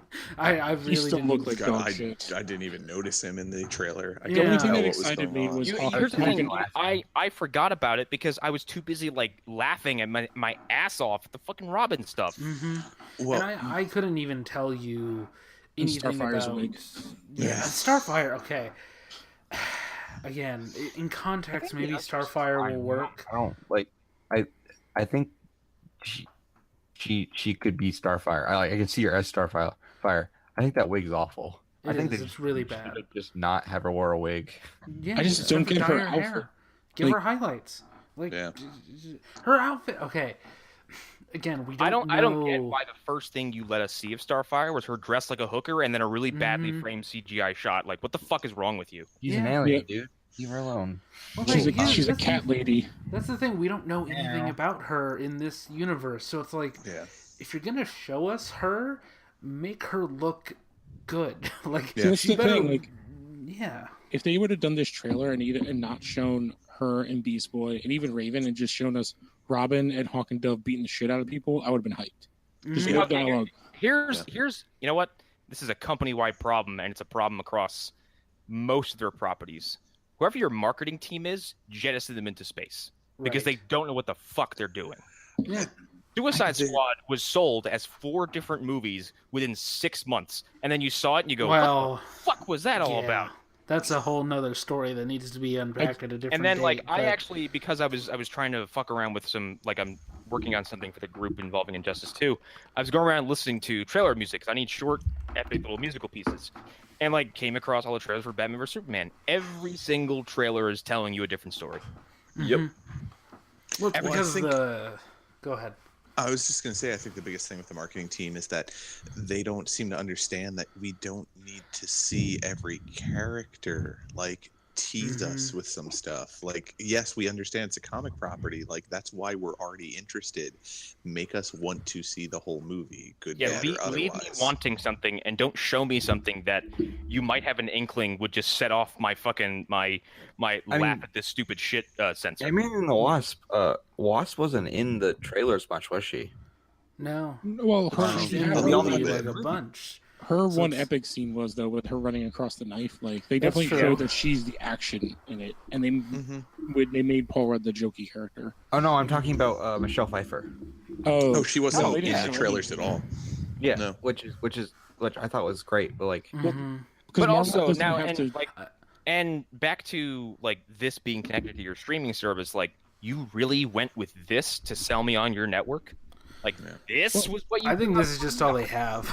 I do agree with that. The other thing I wanted to add, I don't remember what I saw it in, but Minka Kelly, who's Dove, did an interview and basically said that the Hawk and Dove are not magic. They are still War and Peace. But then she's like, yeah, we're not really magical. I just have this awesome cape that can cut people. So then what are they? They're just other vigilantes? Dove's whole thing is she's non-violent. Yeah, she's not violent until she needs to be. So why does she have a cape that can cut people? Because it's fucking metal and dark and gritty. Well, right. I don't know if any of you had seen, but apparently Jeff Johns tried to get in front of this by saying when you see the context of why Robin is saying fuck Batman, it'll make more sense. Which, all right, I'm kind of willing to believe that, but nah. DC. I'm also convinced that there's goodwill. A fucking trailer. I'm also convinced that there's 2 Jeff Johns, and one is Here's the thing. One is the guy we know as the guy who he's Papa DC, where he's the name associated with lots of good shit. He's our DC. The other one is Jeff John Spot 2000, which Warner Bros. Rolls out for PR moves, where he just goes, "I think this is good, good," and starts sparking on stage. Yeah. And just gives a thumbs up. But I think my other problem with this is that all the other stuff that we've seen, that we heard from these other things, it's so this is probably not connected to CW or the DCU. No, it's not connected to Swamp Thing. The only thing it's going to be connected to is Doom Patrol because it's a spin-off. Yeah, and so here's the thing. This is the thing I wanted to bring up. This was originally going to be on TNT. That was the original. That was 2 or 3 years ago, wasn't it? It's the same script though. It's the same script apparently. This good. This was all prompted by TNT dropping the show. Ted Turner's awesome at picking things. Mm-hmm. The only way I can finish is if a young man boy is wearing an outfit that's too young for him, and he says, "Oh my god! Well, oh my Jesus! I'm so scared right now." And the video for the End of the World is playing in the background. Get out of here! Get out of here, Gingy! Now I need to get on my buffalo and go eat some beef jerky. God damn. I need to colorize things. Get out of here! Get out of here, Bagingy! I forgot who you were. You scare me. TNT passed on it. And this was at the time where I remember the rumor being that it was actually in the DCEU, which I think actually explains this tone. Yeah. If this script was meant to fit in with that version of the DCEU. Stop it! It's I don't know. I think in the context it'll be interesting, but at the moment, looking at it, I'm just this makes me feel like I did before Gotham actually came out. Before it came out, I was I'll give this a chance.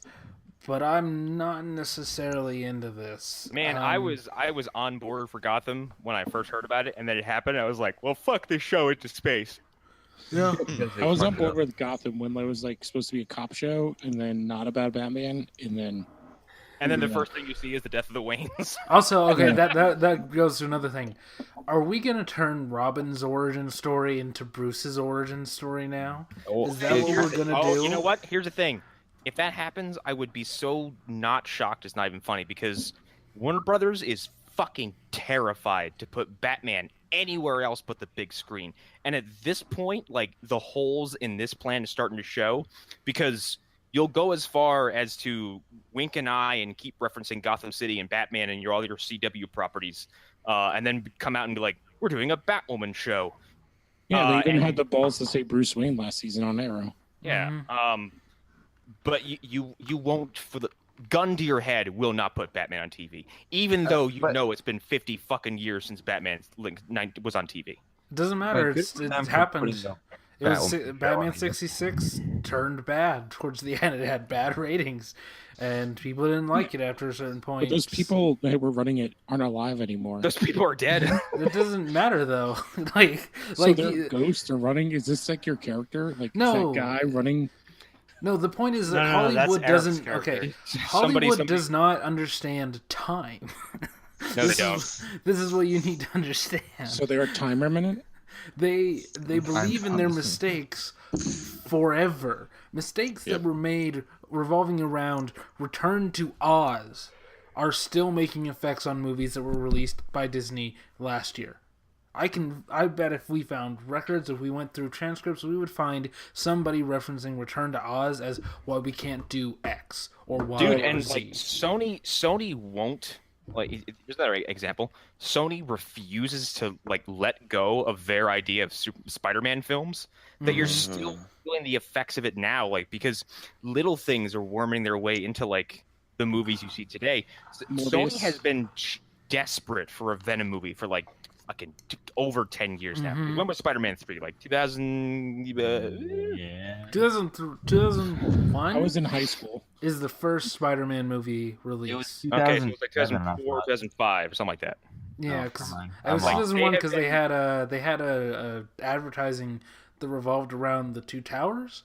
And they had to cut a whole piece. Yeah, they had to cut that out. Yeah. Look at all the things that they were married to for Spider-Man 4 that are now popping up in some way. Jake Gyllenhaal being in the Spider-Man movie, using the Lizard, a Venom spin-off, various other spin-offs. Like, they have refused to let go and try to maybe change and adapt their idea. Still want to do Spider-Man Sinister and Six, just won't do it. Apparently. Did you hear about what they're doing with the, like, when Venom comes out, what they give you when you go to the theater to see it? No, stop. Klonopin? A sandwich. Bam. Oh, god damn it, Alan. Oh, Alan. I'm very good. That's my hill to die on. Very good. Well, no, I feel like with Sony, it's not even that they're trying to hold on to what worked with the old Spider-Man movies. It's them trying to hold on desperately just to the rights, and B, once Disney drops that truckload of money. Yeah. The other thing is, I feel like it's them just like, all right, let's take this out of the Spider-Man vat and just grabbing a handful of stuff and throwing it against the wall and like, all right, so we've got Black Cat and Silver Sable, let's do a movie with them. We've got this guy and this guy and this guy, let's put them in the next movie, and if that doesn't work, we'll have this guy his own solo movie. Like, it just, there is no plan to it, is what it comes down to. No, that was evident when they had the balls to come out and say like, hey, we're thinking about an Aunt May spy movie, and everyone was like, get the fuck back inside and think about what. Every time you bring that up, I cry a little bit inside. I can't believe that was an actual story. And like, I can't. Here's the thing: Warner Bros. Is no better because this is the same asshole company who was like, people will watch an Alfred prequel. No, they wouldn't. No. To tag back what you're saying, didn't they take a lot of stuff from what was supposed to be with the last Donner Superman and put it into Returns, and that stuff made it into Man of Steel? Yep. Like the Superman stuff made it into Man of Steel. Like, they just copy and paste from old scripts they have lying around. These studios are so hyper focused on the idea of only do what we know works and do not do what we know doesn't work. And also, on the Batman 66 thing, I am completely aware that there was a giant lawsuit that never ended and continues to be ongoing in between Fox and Warner Brothers over the rights to Batman 66. So I understand that that's part of it also. For some reason. But for 70 years, there hasn't been a Batman series. And the only thing that exists outside of that lawsuit that can explain why it hasn't happened is that there was a Batman show and it started failing in the ratings. You can't explain it as any other reason. There's no reason that there shouldn't have been a Batman series in the 80s. Wait, They I could can have done explain it. it. Not being like, we're not going to do anything that doesn't work is good on paper, but like at a certain point you stop trying to take Mhm. risks. Yeah, that's how a business should work. We don't want to do anything that's not going to work. Right. That's in theory how a business Mhm. should work. But if you're an entertainment business, sometimes you have to have things fail. Right. Like risk taking is an important part of the entire thing. You're not going to learn anything. Right, Exactly. but here's the thing: they did learn by trying to make a Birds of Prey series, which was just a Batman series without Batman. Yeah, but that was also you can- like 15, 20 years ago. No, but you get what I'm saying, Louise. Instead of doing a Batman series, Louise, yeah, no, I'm very confused. Lou, Lewis? I Did you just Lou, misgender me? yes, not. I've heard people. I've My heard men mom on the called show? Louise. Not. Mrs. There are men called Fedorchuk? Louise. No. Yes, Okay. Eric, and she's very mad at you. Okay. Yeah, it's Can nothing we? new. Okay. Just then. wait till I talk to the heads of Disney. Oh, how dare you threaten me with a good time. Anyways, what was I going to say? The point is, they have throughout the years tried to do shows that are Batman without Batman, and And then they've it gotten doesn't work. right up to the inch, and those fail, and then they don't do that ever again. Because they are afraid to put Batman on screen. Well, but I feel like that also coincides with, all right, we're going to put Batman on the screen. Oh, wait, we've got this movie coming out. And, oh, it did really well. Nope, we're not going to put Batman on the little screen. Well, Here's the thing. Yeah. The idea of consistently taking toys away from their own properties so that the other ones can have them is so fucking stupid. It's not even funny. Like the Yeah. fact that you took away Deathstroke from Arrow because he showed up for a hot 2 seconds in the Justice League movie is asinine. No, even Same before thing that, with, Well, like, they- with with Suicide Suicide Squad on Because a Arrow. lot of They people also aren't have future aware. plans, A lot of apparently. people are not aware that that there's any kind of big deal with that. Like there's. brand confusion, though, Connor. Didn't you hear about this? This is the Oh, thing. really? Then why do you have fucking 3 live-action Alfreds at the same time or something? Why do you currently have About 2 15 different flashes? There are 2 flashes currently. Yeah, Both of them have had posters on billboards in Hollywood at the same time. You can look up pictures of it. If you want to talk about confusion, why did Flash season 5 even happen? Or 4? 4. wait, time remnants? I mean, you keep Okay. saying that, Force. but nobody's got an answer to what that means except Okay, me. we spent a lot of time on Speed Force. Titans. There was other stuff about this streaming service that broke. Someone brought it up earlier. Swamp Thing and none of these newer shows are necessarily going to be in Let's their be own honest, universe. though. Let's be honest, though. It's probably going to be the only one worth watching. Yeah, My probably. theory, like, I don't know. want- Here's the thing. Watch this Swamp Thing trailer drop with like the Fuck plans. with the most like Littering. with the most up Fuck the obnoxious Parliament of trailer, like Trees. Oh, fucking God. Walking on Sunshine's playing in the God background. damn it, you beat me to it. Yeah. Like, Fucking it's Swamp just, Thing's like playing with birds and running through the water. it's Drinking a him Coke and he running. tosses a can on the ground. He's just running and flowers are sprouting behind Yeah. him. Yeah. I don't know. My yeah. biggest worry is that show will never happen. Yep. Because at Yep. least Yeah. has been filming. Like, have they announced any casting for Swamp Thing? I Nope. thought it was like fall. They said they were going to start filming, which is weird. Yeah. But like, who's in it? I haven't They seen haven't it. said Yeah, anything casting about news. that. It's like we've said before. Warner Bros. Likes to use announcements as threats. Like they're like, "Hey, we're making Yeah, a but Swamp this Thing isn't show. Warner Stop it." Brothers. That's the thing. So everything that I know about this says that this is the comics people doing this. That But they're Warner running Brothers this. owns DC. So Right, but like who is running it is also important. Who is actually there day to day doing this is important. My understanding is that it's some people from the TV side of things and some people from the comic book side of things.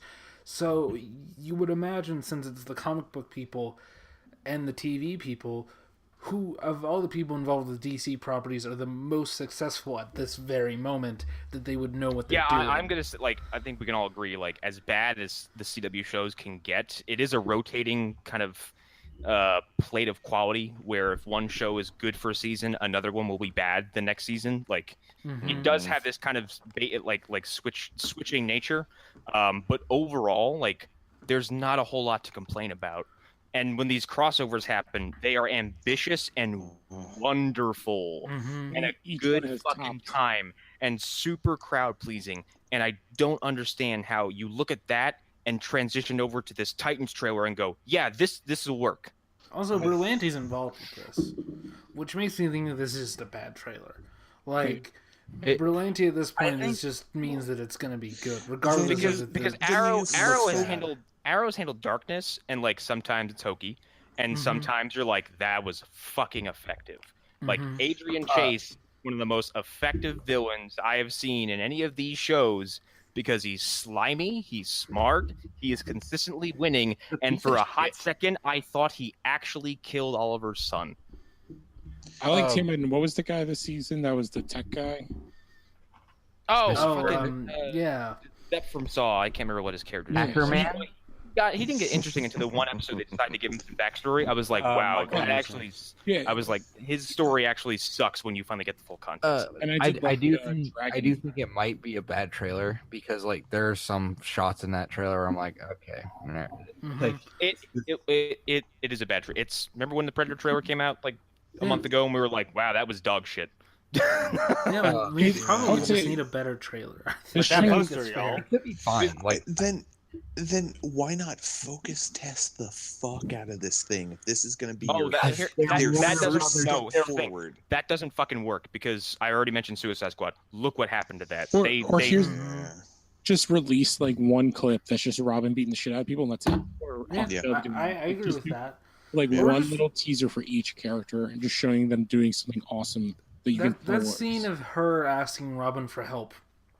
What if they just released that whole scene and intercut it with Robin beating the shit out of those people in that alley? Yeah. it's like That would be great. Red Hood, like Jason Todd's in it supposedly in this, and like Oh, there's an episode called Red definitely. Hood. Yeah, There's a lot of called deep Red Hood. cuts apparently, just based off the episode titles. so, Like, like it seems to me that maybe this is just cut this way and it's making it look a little like grimdark, and it might be grimdark. Like I don't know. Although it would But- be hilarious if this is the version, if this is the Jason Todd version, and this is just from that episode. maybe. I mean, there's a That lot would of be things. Like, hilarious. I wouldn't be surprised if this wasn't intended to be a trailer. I wouldn't be surprised if this was just a hot reel. reel. Yeah, Yeah. like, and they just decided to release it as a trailer because they're like, we don't want this thing to leak. Yeah. And Yeah. have it be in bad quality and have people think that this is something that we want to Which release they've as a had, trailer. they've had before, because the year that Flash came out, Flash, Constantine, I can't remember the other show, all leaked the same year because they all came out the same year. I And the believe the third show was Gotham. yes, and the Rip. Constantine one had not a special- big loss then. Yeah, the Constantine one, people hated the one actress so much they actually canned her and replaced her with a series. I never understood that. So if because you she watch the was that pilot, the bad. pilot has a completely different ending, like last 2 minutes than the what showed on air. Yeah. Anyways, Anyways, Yeah, I don't know. good night. This the streaming service. I don't know. I'm still into it. Yeah, I haven't been. Stargirl sounds cool. I really don't know her outside of her appearance on Legends. So, yeah. Yeah, my only connection to her is from Starman, the James Robinson run. So That's all she is. She's like the successor. yeah. Yeah. I wouldn't be surprised if they sort of use some of that probably for this character. The only other story I remember her from is like New 52. They made her like sort of like a Captain America-esque character, but she was like a social dumb. media teen idol trying That's to be real dumb. Yeah. Was that before or after Justice League Canada? Oh, Oof. That was Christ. probably before. Before. Yeah. Jesus Christ. Yeah. JLU, good book. Go read it. And then get angry at Jeff Lemire for not Hey, continuing it had it. good art. It did. And then Jeff Lemire left the book after promising to continue Animal Man's story. I'm not bitter about this. I fucking love Not at Animal all. Man, and it, Well, if they Jeff don't do Lemire kind something- of came back, then he left, and he came back. Hang again. on. Do you guys want to just blast through these remaining trailer stories? Yes. Well, okay, so we still have to talk about Batwoman real quick. Yeah, I was gonna say like that's probably a better. segue. Yeah. Batwoman, I have nothing but high hopes for because it Yeah. sounds like they're doing all the right things, Mhm. especially trying to cast an openly out actress. Yep. wow, yeah. hey, Marvel, I love what you do, but stop trying to retroactively out your characters by telling us they might be bisexual or gay. This is the correct move. Mm-hmm. Yeah. Well, also this just goes with what CW's already been doing, but this is the next step. And Yeah, actually, I think CW has actually been probably the most Inclusive. thoughtfully progressive about this subject because like people are just gay in their show, and it's normal because it is. Yeah, my favorite thing is I think it's either Flash season 1 or 2 when what's the chief's name? Sing. When he's hurt and his husband shows up, like they never mention it. It's just like, oh my god, it's my friend. And in season 1, Mark Martin. The Pied Piper is as soon as in season 2 this is actually when it happens. When Barry goes back to learn from Eobard and he comes back, he has changed the timeline. The Pied Piper is a good guy and tells them, "I'm going to have dinner with my husband and my parents are coming." Yeah, well, in the comics, it's a big deal because he's an openly gay man and his parents are coming to meet his husband. Yeah, I think at the time him and Singh were actually a couple in the comics. And there's Sarah and there's Constantine and there's others they have included who are either gay or bisexual, and it's treated with us. It's just there. It's normal. It's part of life. Yeah. Like, Ray and Commander Cold. Well, yeah, Earth X Cold, and that I think is so fucking ballsy because you had gay freedom fighters fighting off against Nazis, and I'm like, that's fucking awesome. They even talked about it when was it John Blackthorne? I can't remember what's his character's name. He's like, what are you in here for? And he says, I fell in love with the wrong person. Yeah, and then he's like, oh, I had a daughter like you, and then we had to clean her or something of that sort. Yep. Oh, that's right. Yeah, evil Paul Blackthorne is talking to Sarah Lance. Sarah. Paul Blackthorne. Poor Quentin, man.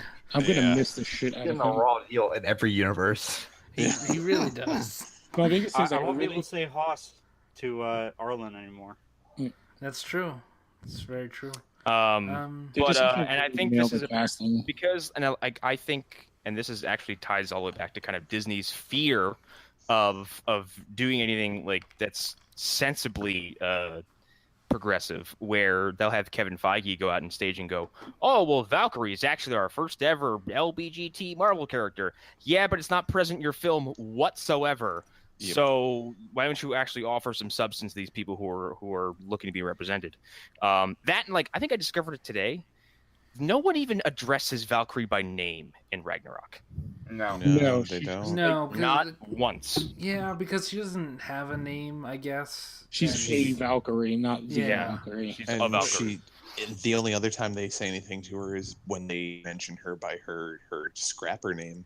Mm-hmm. Yeah, like scrapper number, whatever, blah blah blah. That's it. Yep. Because I think even the comic version, they've introduced her as again a Valkyrie and not the Valkyrie. Yeah. And there was somebody else who I can't remember who it was, but someone from either Disney or the Marvel side came out and oh yeah, that character could be gay or bisexual, but there's no actual substantial evidence. I think they did that because Tessa Thompson came out as being bisexual. Yeah, it's kind of but no one is as bad as J.K. Rowling, who keeps going on Twitter and threatening to retcon her entire series bit by bit. J.K. Rowling, please, I love your series, but do me a favor and let the story end and stop adding to it. Yeah. Crawl back into that trash can you used to sleep in. So, are you saying God. Wow, what the fuck, Arlen? Wow. No, if you know some of the things that I've heard, you'd agree with me. Yeah. So J.K. Rowling's closing in on becoming the new George Lucas. Sure. Yes. Let's go with that. Let's not focus on some of the other stuff. Well, she likes. Here's the thing. I love the Harry Potter series. I think it's actually a fantastic story through and through. But she comes out and says things like, "Oh, well, Albus Dumbledore is totally gay." Really? Or is he going to have any interactions with people on screen that might let us know he's gay? No. Oh, okay then. Whatever. We're even going to cut out more of that so you can't get any type of... Is it present in your books? Yeah. No. Yeah. And are you going to fire Johnny Depp, alleged child beater, or wife beater, I mean? No, we're not. Oh, no, we're not. No. But Disney's gonna fire James Gunn anyways. Fucking goddamn it. Okay. But no, But he won I'm an happy with Oscar CW and he plays right the now. funny pirate man. Yeah. But here's the thing. This is this the first female-led show? Like, No, where, Supergirl. Supergirl. Well, oh, okay. Well, that was a CBS show. that show died for us though.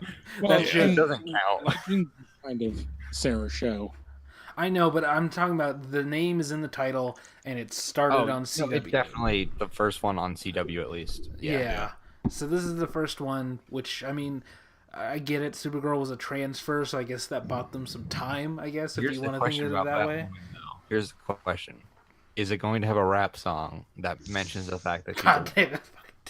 See, I was going to make it. I saw a think- Supergirl. have- She was white and dressed like a Batwoman. Well, Arlen, Yeah. the thing is, Iris is Flash because they are Flash. No, stop. God fucking damn you. This is I have I a serious quit. concern. I just want to know if they're gonna have Renee Montoya. No, because she's in that other show or movie or whatever bullshit. Well, okay, so here's the thing. I'm fairly sure this is the Supergirl verse, as I've said before. Although, no, I wasn't on the episode where you guys talked about this news. Going to appear in this, and yes, he will. I think he will. Definitely. He probably will. But I think this is the Supergirl verse. No, I was shouting at my phone driving to work while you guys were recording. She's in the Supergirl's Earth. Yeah. But no, I'm pretty sure that that's what they're gonna do because that universe is like Makes the most sense. empty. Yeah. Yeah. So, and they've already set up Batman more in that universe, I guess. Also, Oh, they Superman have is in that they have universe flat too. out come out and said like, oh yeah, my cousin hangs out with some dude who dresses like a bat and has a bunch of gadgets. Mm-hmm. Yeah. Yeah. They just need to combine them and just be done My with it. cousin. Yeah. Well, they're gonna do Infinite Crisis at some point. It's just They just need to do it. It's like they should just do it this season, squish them all together because literally Supergirl's on an island by herself. I don't know if they like can you pull said. it off yet. I think once they've introduced Wonder Woman, which I think they're doing that. Like, I Well, they've wouldn't be mentioned- surprised by the end of this season if Diana is on screen in Legends. No, they're not going to do Diana though because they're going to be introducing Donna Troy. Oh, that's right. I thought that was in. Oh no, Teen that's Titans. in Teen Titans. Never mind. Yeah, Maybe so they'll it's do- definitely not going to happen. Maybe Yeah. they'll do Artemis. The fucking lack of Mhm. internal consistency really bothers me. Yes. Mhm. Yeah, I don't. Like I try multiverse, to be guys. like I try to say like, hey, comics don't have comics have what ifs and elseworlds and blah de blah, but like comics is one medium. And also, like, it's much easier to put Earth 1 on your book and Yeah. have that be the title of the book. And very clearly, in, like, the first opening pages, make it very clear that Earth 1 Batman is not the same as the Batman series Yeah, that's he's currently done. running. At least I think it's easier. I mean, I should started be. reading that, and, like, No, it is. a few pages in, I'm like, oh, Alfred's, like, got a limp, and, like... Oh. And like Batman's really sucks at this, shooting his batarang or whatever, like, or whatever that was, grappling hook or something like that. Like, I feel like it's fairly obvious in books. On a show, I feel like it's much harder to get that across, even to As people who are in the know. when you're doing this in the middle of a time when the entire industry is like, no, having connective tissue between your properties is actually important and it works. Warner Bros. Is like, well, fuck that. Like, everything will be its own thing. Well, at the same time, I kind of miss things being independent and on their own a little bit. You know, like, even though we've all talked about how much we don't think the Crow is necessary, having another superhero franchise out there that has nothing to do with the universe does sound pretty good. But the Crow, I think, is the wrong one to use Well, for no, that analogy. but that's just my example. Like, Yeah, It so could the be Brandon Lee anything, Fury can go to you know. rest. The Crow is in algebra, it's X. You know, Yeah, no, I it- gotcha. it's We it's are like going to get versions because there's Hellboy coming out. right, Yeah. yeah, and that's something that makes me really excited. But at the same time, like, they're leaning more towards horror in this version. They're less but I action want that. adventure. Yeah, it's a different genre. But I almost want I want action adventure, but I want it to just be on its own. Like I want. I like Legion season 2 leaves a lasting mark on Yeah. me, like more and more as time goes on. And I really want more stuff to really kind of break outside of the box and do something that nobody else is doing. However, like, I still think you can do that while maintaining one consistent universe of properties. I guess. And like we just said, like DC Warner Brothers has 2 to 3 different versions of the same character active in 2 to 3 different places, and the assumption from them must be like, oh well, comic book fans know the difference. Yeah, but we're not everyone, and the casual person may not understand why Grant Gustin and Ezra Miller are not the same person. I mean, okay, so like, yeah, I mean, I agree on both sides, but like, at the same time, like, I really don't like that the Hell's Kitchen pocket verse is supposed to be the same universe when it's clearly not. Well, and the problem is we also understand the backstage politics behind that, and we also understand that no matter how much we want it, there's never going to be a moment where Matt Murdock or Captain America walks into the other's property and they have a chill-out session. Yeah. It's never going to happen. And the more someone from the TV side keeps going up and goes, "Oh yeah, it's all connected, totally," the more Tom insulting Holland tries out the high five Matt Murdock.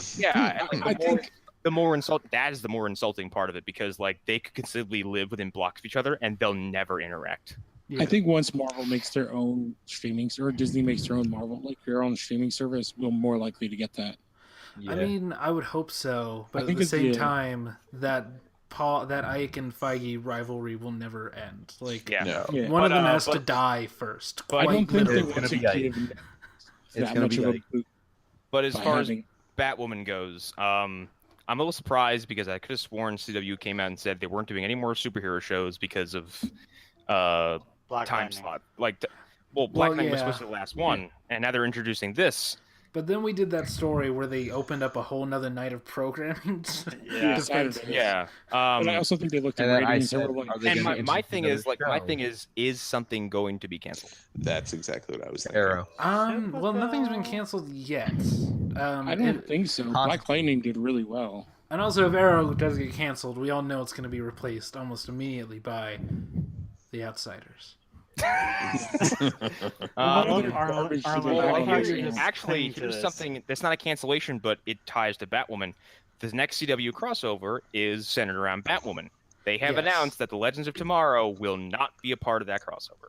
And that interesting. That is extremely disappointing. Well, no, okay, I think that actually...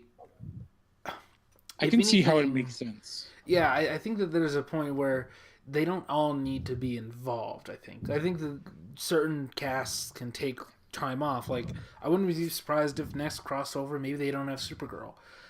And then the next one after that, maybe they don't have Flash. Like, they don't all need to be there, but at the same time, maybe Legends plans on doing something else at the same time. Maybe they will have an in-universe reason. I'm more bummed that we're going to be robbed of some really good content between Batwoman and Sarah. I mean, if you don't think they're going to get that in there somehow, there's no being on any Earth that Sarah will not bed. Right. Sarah will come out of a tear in space to have sex with her, even if she's not supposed to be. You're the last female Martian? Let's get down. Come on. You know why I'm here. Yeah. I'm here to fucking chew bubblegum, and I'm not bubblegum. But I kind of love that Sarah's that character. Like, that's the classic, like, male, like, leader, like cowboy on the ship. No, like, Sarah is Captain Kirk, and it's kind of awesome. Yeah, and she's unapologetic about it, which is hilarious. And I like the fact that in the Crisis on Earth X, like, she beds Alex, and Alex is like, "Fuck, I had a one-night stand," and Kara's like, "Fucking good for you." Oh, that's that scene in the morning when she's like, "Oh, is your back hurt?"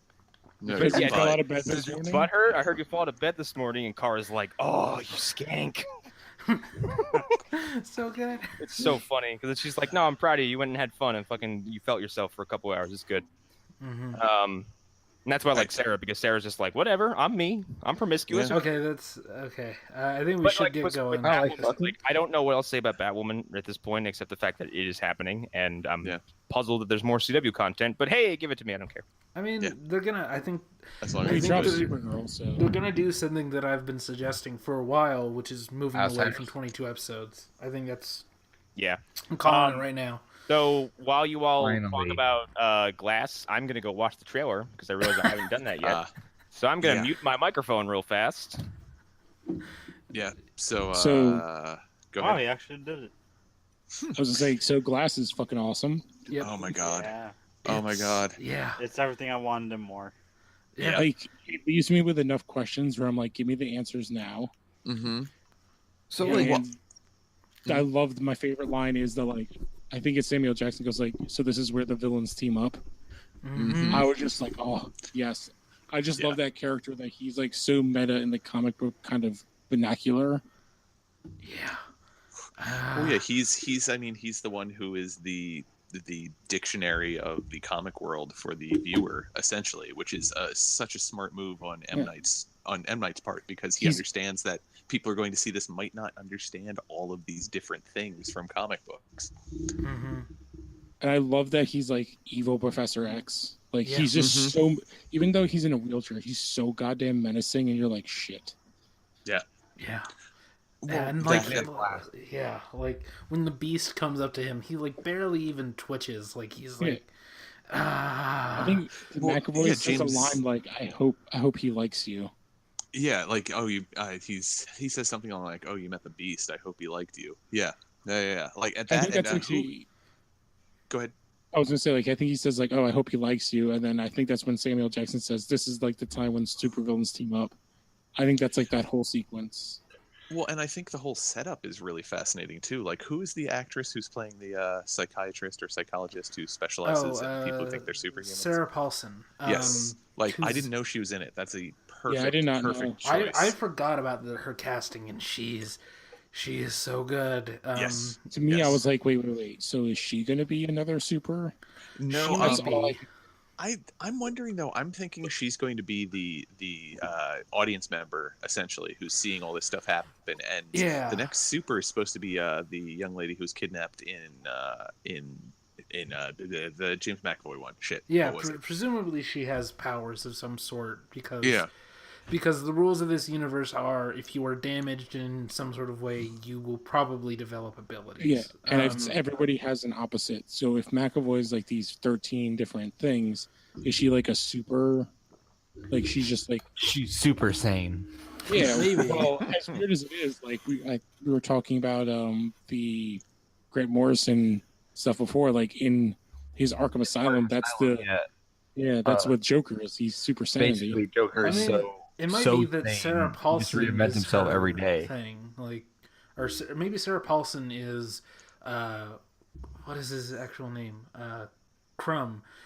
Maybe he's Crumb's, or maybe she's Crumb's opposite. Like, Okay, maybe. holy Who shit. knows? Yeah, yeah. Wow.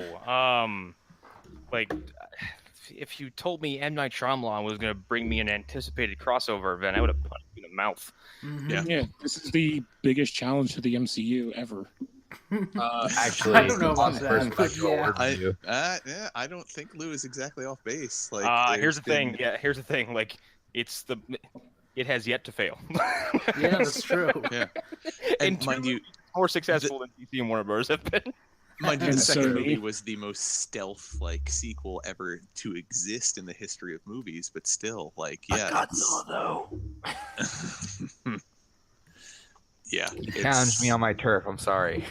Yeah, like I mean, like there's so many small things, like the fact that David Sell has water jets, like that's just like. But there is a shot of somebody reaching into and grabbing in what I would assume is Bruce Willis's hand, pulling him out of water. Oh yeah, that was the psychiatrist. Is it, or is it the other Yeah. young girl? Oh, that's true. I mean, I just assumed I based on also- the way the trailer went. I had no idea that Anna Taylor-Joy was coming back for this either. Yeah, she's Yeah, no. back. They Because talked about that. I feel like this is going to be basically like a 5-person movie. yeah. There's, like, I no also one like else. I like the idea of Bruce Willis's character from Unbreakable, like donning this like fucking raincoat and beating the fuck out of like criminals. Well, that's his Well, uniform. Yeah, it plays to the color scheme too, with the green, the purple, and McAvoy's yellow. Yeah. Yeah. And Yeah, is well, the- and I mean, if you remember at the end of Unbreakable, he was using the rain slicker as his costume, essentially. Mhm. Yeah, but there's something kind of really endearingly grounded about a dude who's indestructible running around with like this fucking crappy ass hood, like just tossing people around. Yeah. Well, I mean, like it's Cage. playing up on him being a security guard, like Yeah, he says in the trailer. Like in the MCU, it's very like when aliens land in New York now, people don't go, "Oh my God, run!" They go, and they realize they're gonna be stuck in traffic for a couple hours. Yeah. Like, and the way this is operating, it's like you have evidence of people with extra human abilities, and there's still a large group of people who are like, "Nah, it's bullshit. It doesn't exist." Yeah. And so I like the idea of you being a witness to like a change in human society where it's almost like being around when the first mutants start kicking around the X-Men universe. Like to see that kind of reaction to this development is interesting. Yeah, and I love that Glass and the Beast, their plot is to create more of them, basically. Like, yeah, that's their goal, is to create more people who have to go through this weird traumatic experience, but at the end they become something else. And I love that part of it too, is that it's not gamma rays or fucking radiation or a secret experiment. It's inert human nature that is being brought out violently. I don't know. Randomly, that has to be triggered. One of my favorite shots of this trailer is the voiceover saying like about Glass being like a super genius, and he's playing with what looks like some sort of like a thing they would put on your arm with like. Dude, it looks like he's making a brace for his body. Yes, that's exactly, and it's just like so calm. Like, his calm is so menacing. It's glorious. It's so good, and it's very clearly Sam Jackson actually coming to work. Like, there are two different Sam Jacksons. There's I don't give a fuck, I'm just here for the money Sam Jackson, and there's and there's like I'm fucking here on set and I'm ready to go Sam Jackson, and it looks like that's what we're getting. Yeah, it's like a project that he's like, I'm all about this, I love it. And it's also a character he doesn't get to play. He's always the loud guy. Yeah. So this is him playing quiet, and his quiet is amazing. It's I feel like it's one of the harder things for an actor to play, is the quiet, menacing villain bad guy. That looks awesome. I can't wait for it. Do we want to blast the Iron Fist teaser because it's very short? Yeah. It's fine.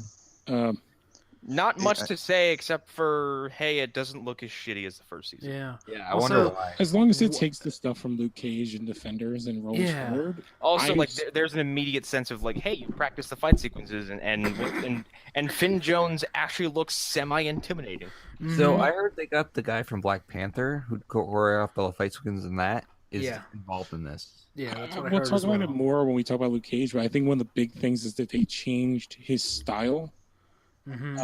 In Iron Fist, they try to make him more Daredevil-y, where he's like more kinetic, and in Luke Cage, what it seems like in this, he's much more like what is it, like Tai Chi almost, where he's like more fluidy and like less actual movements, but they're more powerful. Like in a very it doesn't work in the real world. I see Daredevil as a very controlled frenzy, where he's a capable martial artist, but he's also not he's not going to shy away from just like pummeling you and beating on you viciously. And I would think that in my head, Danny would be more like water, where he would just adjust to whatever, like what is the old Bruce Lee saying, like water be like water, like water can fit in any container, water can fit in anything, it can flow through anything, it takes the shape of whatever you put it in, like it's, and then he's like water crashes. That's how I imagine Danny, and obviously Luke is just a brick wall that people just bump off of. Yeah.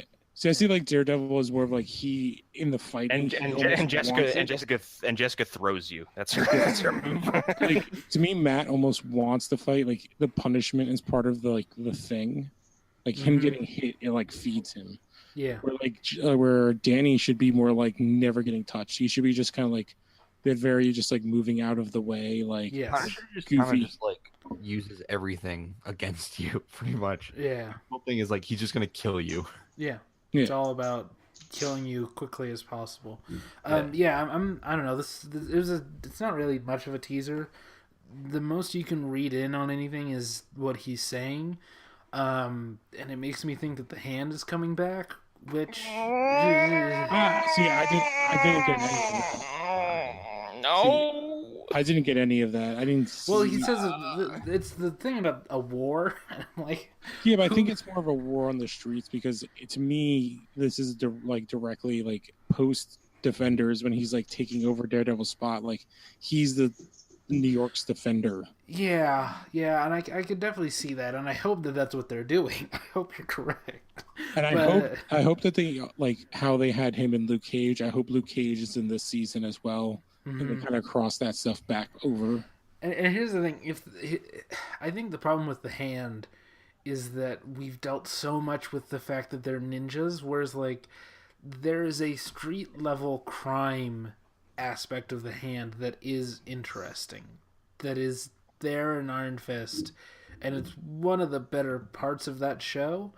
So if that's what they're focusing on, then I'm into it. You know, because presumably they're still members of the Hand, even if the Hand is dead. Well, it's like the Empire. It's like just because you killed the Emperor and Darth Vader's been defeated, like doesn't mean the Empire is done. They have to be. There's still one living member of the Hand, the ruling part that's alive. Right. Yeah. There's Gal an is still infrastructure alive. to it. There's still people, and there's probably going to be like people who are taking over in the spaces that have been left. It's Empire versus First Order, or if you go by old Star Wars lore, it's the Imperial Remnant, basically. Is what The only other thing I could see them doing is, which would be interesting, is that Davos comes back and basically takes. See if Davos returns and kind of tries to boost the Hand back up, I'm into that. Yeah, that's what I'm saying. Because his first thought should be like, yeah, the way y'all did it before was completely ineffective, and look what it got you. Yeah. And also, fuck Danny, he doesn't you. deserve this. Yeah, it got you a mutiny from the weapon that you spent so long to create, and it went off and murdered one of your leaders, and then was just buried under rubble in New York City. Good fucking job. Oh well, didn't you guys see that Steel Serpent and Typhoid Mary are the villains for the next season? What? Yeah. Well, Steel Serpent is Davos. I wouldn't be so he's surprised back. if it is sort of like there are a bunch of little gangs that form out of the remnants of the Hand, and Davos takes control of one of those remnants. And if it's not just war with Danny, it's like a war between. Well, hold on. all Wait a these minute. new Wait a people. minute. Typhoid Mary's me played by Alice Eve. Yeah. Oh, I'm fucking excited. How are they doing Typhoid Mary? Because she's both a mutant and isn't she like more of a Daredevil villain? Yeah, she is, but it's the whole Defenders universe they've got going. They can on. also The they can also easily write this off as a Roxxon explosion. Well, thing. okay. When did her character first appear? Because She that's was a big part. probably She was the in 70s. Daredevil. Yeah.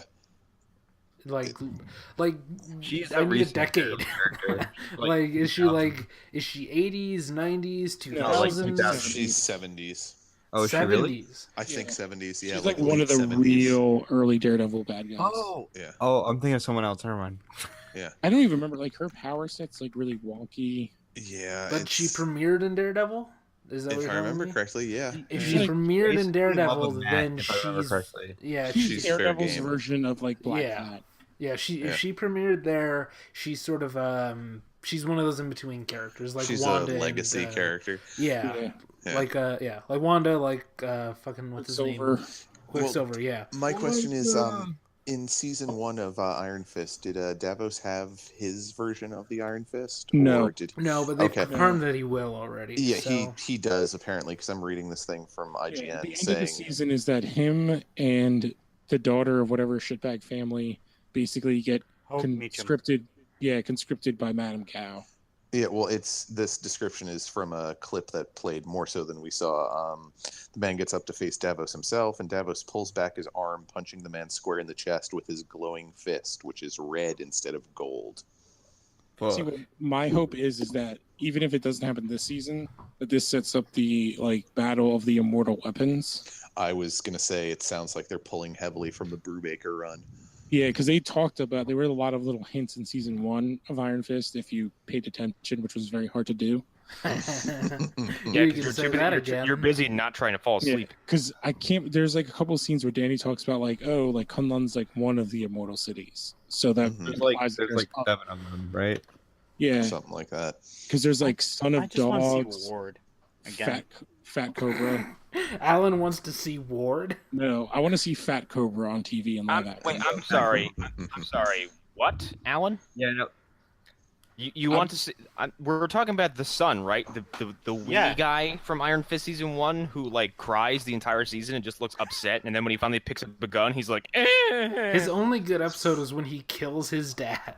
Oh, I thought he was like a character from Shield. Grant Ward? Ward? I don't know. Yeah. No. I'm talking about Ward Meacham. Yeah, Ward Meacham, the worst well, character. Alan, you're also married to certain characters from Agents of Shield who are no longer present. I'm Agent Grant Ward. All right. Well, do we want to move on to the final thing real quick? Yes. I do. Yeah. So this is kind of cool because I think this property is very underrated. Shudder is going to bring back Creepshow as a horror anthology series. Yep. Which I don't understand why that didn't happen earlier. Which is in a world where the Tales from the Crypt reboot died. This is the karma. But there's a Castle Rock TV show on Amazon. Yeah. No, Hulu. Well, I thought. Creepshow is super endearing because Creepshow is essentially Tales from the Crypt before Tales from the Crypt was Tales from the Crypt. Well, it's also, and I feel like the comic is so much fun. Well, I feel like Tales from the Crypt, if that would have come back, it would have had that kind of goofy tone that the HBO show did, and I feel like Creepshow never really went too goofy except for the interstitials. Creepshow is silly, but Creepshow also has some pretty horrific stuff in it, like the Father's Day story is dark through and through because that's a short story about just like someone's dad coming back from the dead as a zombie and just murdering his family almost immediately. Well, the one about the thing in the box underneath the stairs, like holy crap! Yeah. The thing that eats like 7 people. Yeah, like the guy feeds his wife to it. Yeah, she's such a terrible woman. Yeah, I think it's kind of a Yeti thing. It's like it's a werewolf thingamajig, but like he finds his wife so insufferable that he has 3 daydreams about killing her at social events, and then just tricks her into walking into this box and gets her killed. Yep.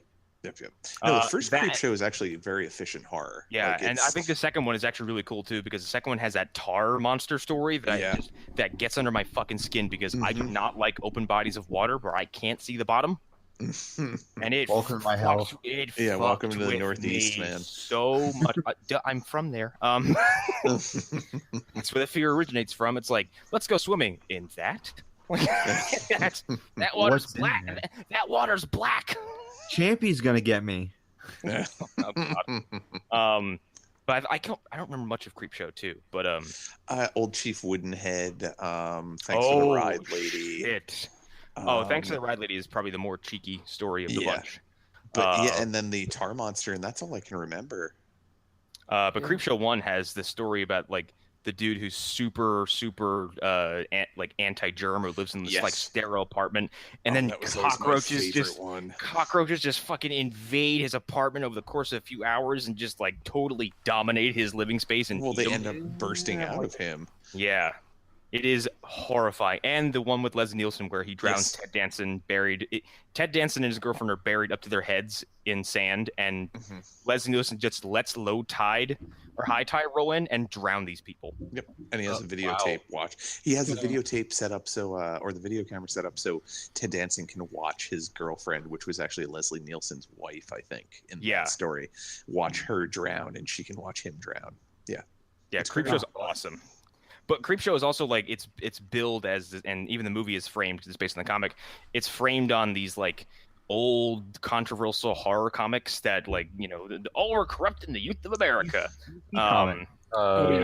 Well, it's playing off of Tales from the Crypt. Like that's the whole thing. It's kind of funny that like this was brought up in Legion about like moral panic. Because Creepshow helped perpetuate that by just playing into the stereotype. But the Creepshow 1 also has the story where Stephen King playing him. If Stephen King is playing the fucking simpleton who touches a meteorite and has grass grow wherever he touches. Yeah. Oh and no, it just, not and that. It just Not envelops his whole body, and he just becomes living moss. And then he shoots So himself he's in the Swamp head. Thing? No, more like the Floronic Man, probably. Yeah. It's less Swamp Thing and more like it's an uncontrollable itch. And So it's Midas's touch, but with grass.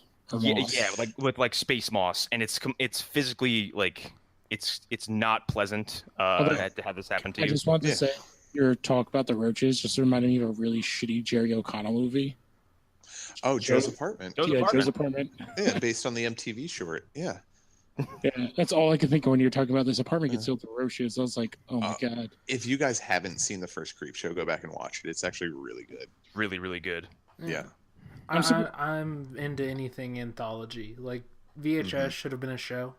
Like that should have happened. Trick or Treat should have been released in theaters the year it was made, and not 4 years later after the studio was like, "What do we do with this?" Yeah. And then never let the sequel come out because they've kept it in limbo for so long. VHS should have just stopped at 1. Well, no, the cult is in VHS 2. VHS should have just been better out the gate. Well, yeah, and it gets better as they go along. Yeah. Oh, there's something so smutty and like uncomfortable with the first one. Yeah. Like there's that one story about the dude who's like, what is it?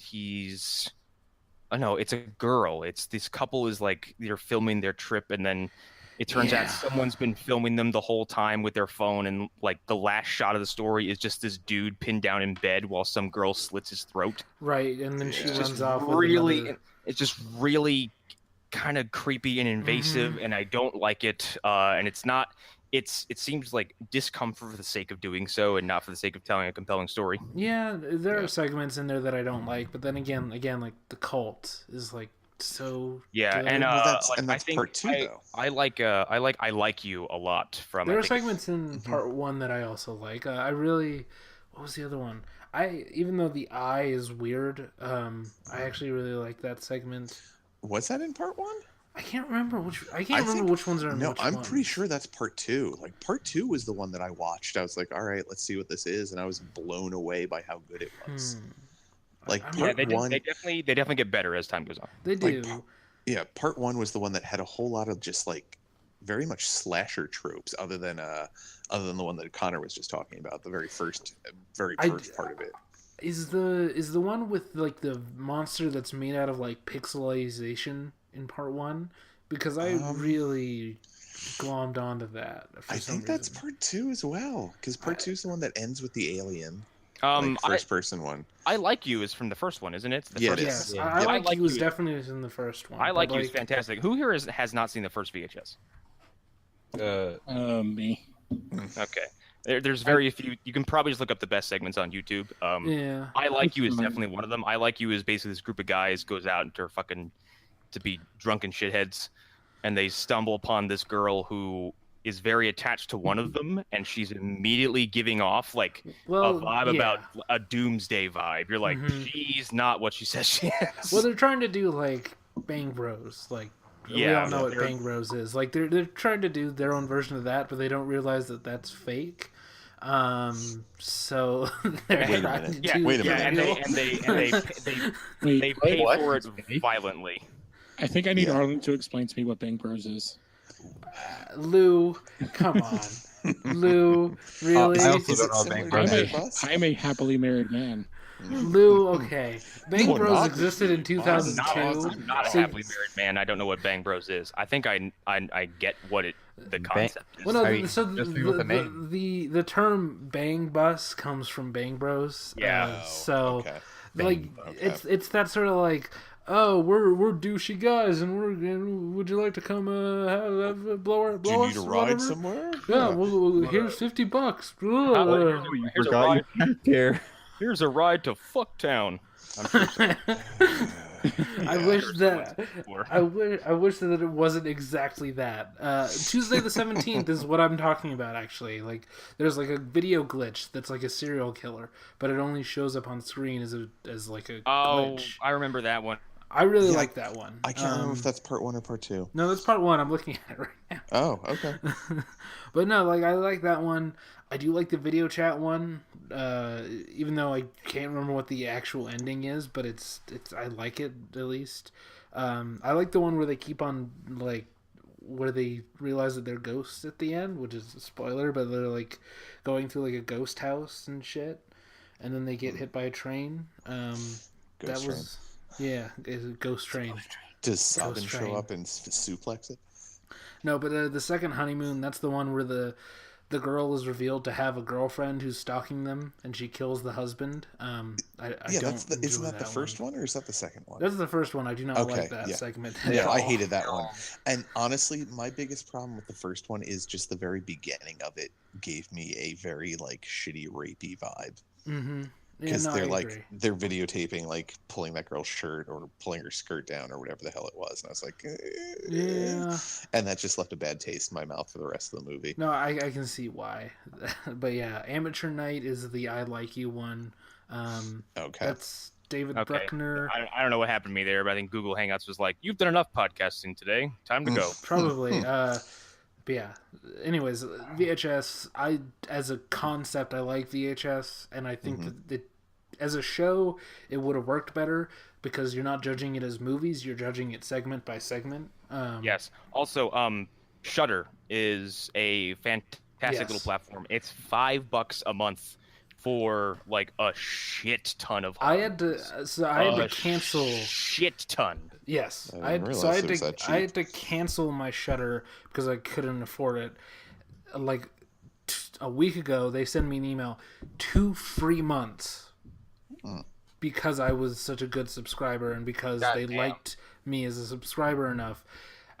I got 2 free months, and I'm currently a Shudder user again. And like, even if I have to cancel again, I will come back to them. Yeah, Shudder. I think you get a free month when you first sign up, or a free week, or something like that. And Shudder is like the home to lots of horror movies that I think are underrated that I recommend to people. Like, The Divide is a really cool psychological horror movie set during a nuclear apocalypse, with Michael Biehn from Alien giving like the performance of his fucking life. It is about this group of people who run into some dude's bomb shelter, and then immediately, like, it just falls the fuck apart. People go into business for themselves. They try to steal food from this guy. They think he's trying to conceal stuff from them. And then there is a quite literal divide in this small little society that's formed. And they you watch people physically degenerate into beasts. Yeah, there's a lot of good stuff on Shudder. Like, there's one called Honeymoon. I don't know if you ever saw that one. I think I know that. That one's got a Ygritte from Game of Thrones. Yeah. That one it's good, but it's also like I feel like it's missing just one little thing, but I don't know what it is. Yeah, I couldn't put my finger on it. I liked it, but there was something missing. Yeah. I so I can't wait for Creepshow, but I think we can wrap up now. Yeah, I think we're good. Go subscribe to Shudder. I guess that's the message of this week. Yeah, do it. I didn't know it was $5. I might have to do that. Yeah. So it's really good. I just went to YouTube to look for VHS because I don't know what that is. Alan, what do you mean you don't know what that is? We've brought up VHS so many times. Just had this discussion with you about not running to YouTube to look up shit. Will freak you out. Yeah, and I typed in "I like you," and I just Good job, Alan. Doing this, Alan. We tell you not to watch Annihilation, and Alan's then you look up the bear. I don't like horror movies because horror movies really creep me out, and I get legitimately scared.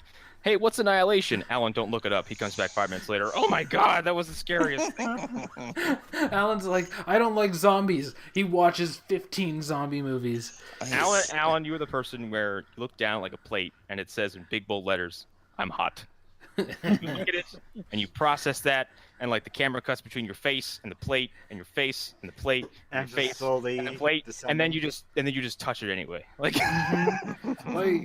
and you're like, "Ow, it was hot," and then someone points the sign, you're like, "I know, but I had to see for myself."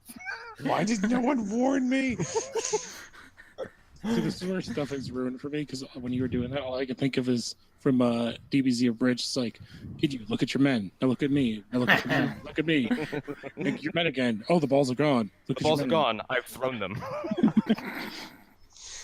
Or Piccolo he's putting together the pieces that if a Saiyan looks at the moon with a tail, they turn into a giant ape, and it's just like he's looking at the moon, it cuts back to his face, it cuts to the moon, it cuts to his face, it cuts to the moon, it cuts to his face, and he just goes, oh, and blows up the moon. Oh man. Have you the last thing, Connor, have you watched any of Heroes yet? There's only been 2 episodes and they're like I watched about, I think, most the first one, and it is the most fan servicey thing ever, but I dig it. Yeah, that's exactly basically I'm what I into said. It's kind of like it's the same reason you like the video games, because it's the video games, like especially Xenoverse. The Xenoverse is like, of course you can make a Saiyan with purple hair named Broccoli and have him go hang out with Goku. It's fine. And Super Dragon Ball Heroes is basically like, well, Trunks from the GT timeline is trapped in this dimension with Super Saiyan 4 Goku, and then Broly shows up, and then Cooler was like, I'm mad about it, and there he is. That's it. Like, it's a mishmash of characters from different canon and different series and different movies, all getting into big fights. It's fine. It's awesome. I like it. Yeah, it's Secret Wars with Dragon Ball Z. That's exactly what it is. It's even like it's a battle world situation too. Yeah, it's literally a battle world. That's all it is. Someone's like, I'm bringing in things that aren't canon so you can fight them. Yeah, it's Trunks from Super. If you haven't gotten that far from Super. Yeah, and like they fought Super Saiyan 4 Goku, which is not canon in the current timeline. It's only canon in GT, which I think is a cool little service moment. Yeah, well, I think the Xenoverse games are now canon. So like, whoa, yeah, that's a weird thing to do. Yeah, because the games kind of work out the movies and GT into like being the alternate universes. So that's what Super Saiyan. They're what ifs, basically. Yeah, Super Saiyan 4 Goku is a time cop like you are in Xenoverse. Wow. So this is our new thing at the end of the show of every AD is you guys talk about anime. Well, I can do it. Yeah, but here's the thing: like, it's nowhere. Like, nothing is going to top the last episode where we discovered that base Mexico has a spaceship colony that's shaped like a fucking sombrero, and with a cactus. And a cactus. Like, Jesus. I went to work the next day and told my coworker Lambo, who's a Spanish dude, about it, and he's like, oh yeah, he's like, I wouldn't doubt that we would do that. He was like, of course we could turn our big giant space colony to a sombrero. He's like, we want you to know that we're here.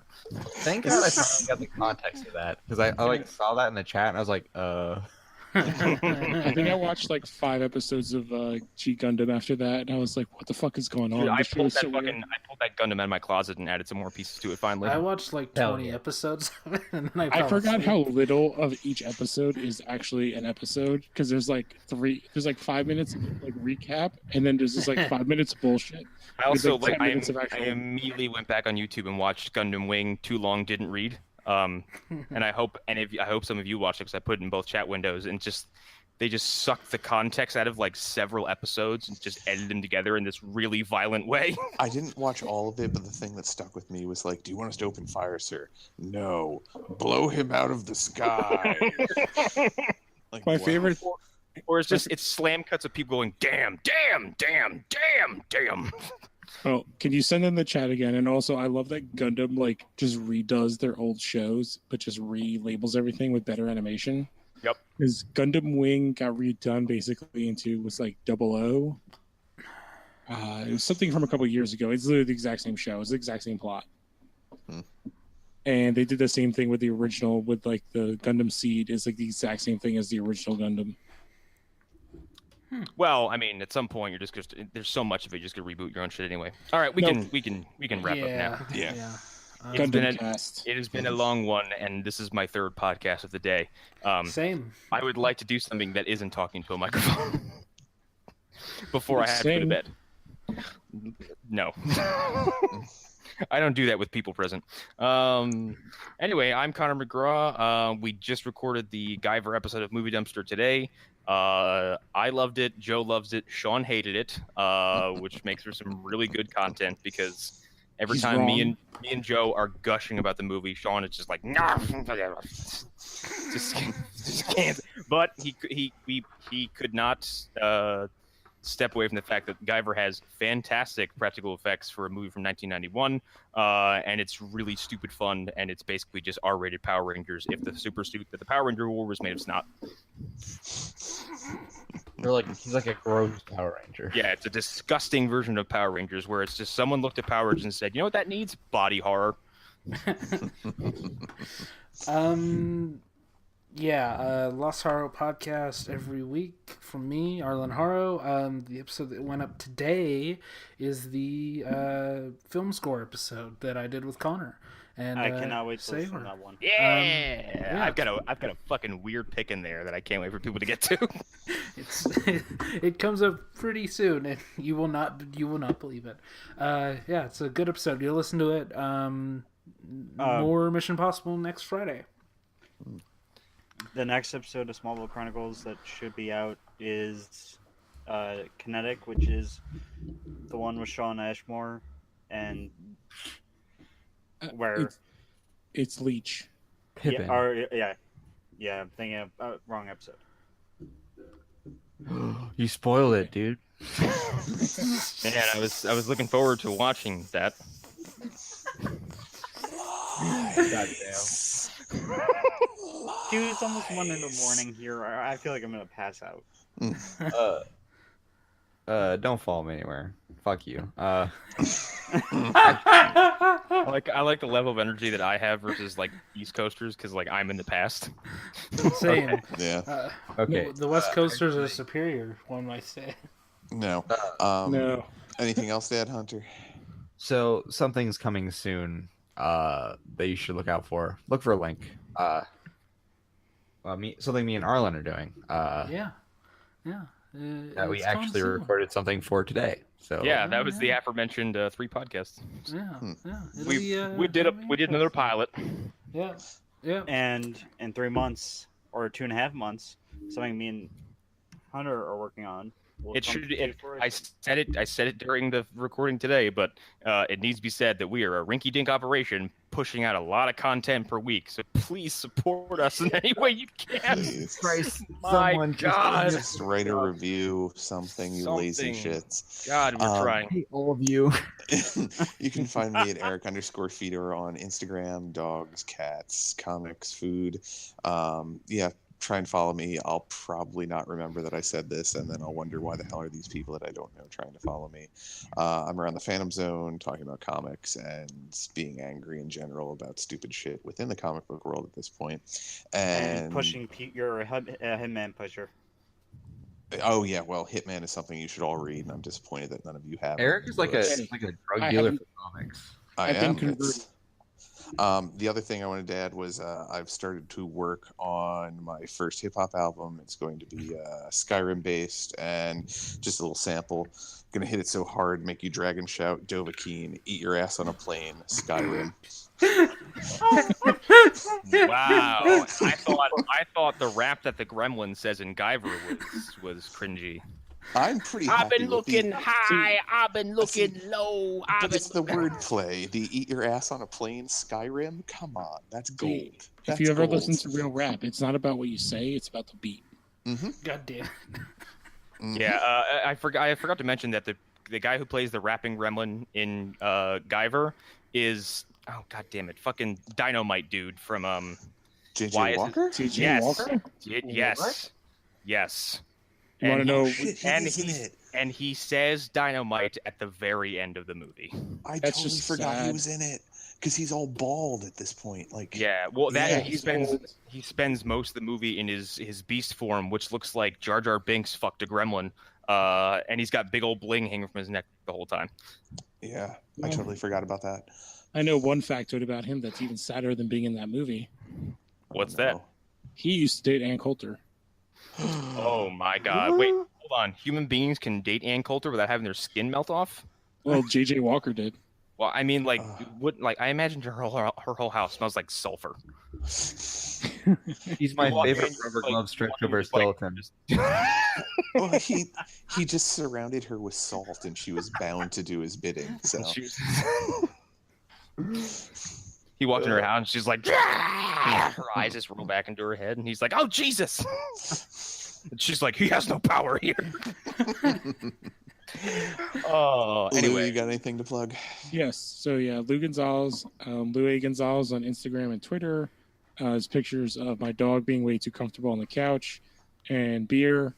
Me and Alan do Smallville Chronicles. Yeah, the next episode is Leech, starring guest starring Sean Ashmore, who is Iceman, not his brother, who later on played Jimmy Olsen in the show. And it's basically their early version of Parasite in this episode. Interesting. And this is around the exact same time that they filmed the first X-Men, and his character's name is Eric Bobby? Summers. Oh. So it's still a goof because it's on the Cyclops Summers. I was Bobby. gonna say the Lost Summers brother. Yes. And he does reappear in a couple seasons from now. But we're about like 2/3 through the first season. And nothing is greater than his gigantic leather duster that he wears in this episode with his choker chain. More DC people on a network television show wearing leather. Yep. His leather duster is beyond. It's Is it better or worse than the Undertaker's? It might be the same one because it's definitely way too big for him. He borrows it.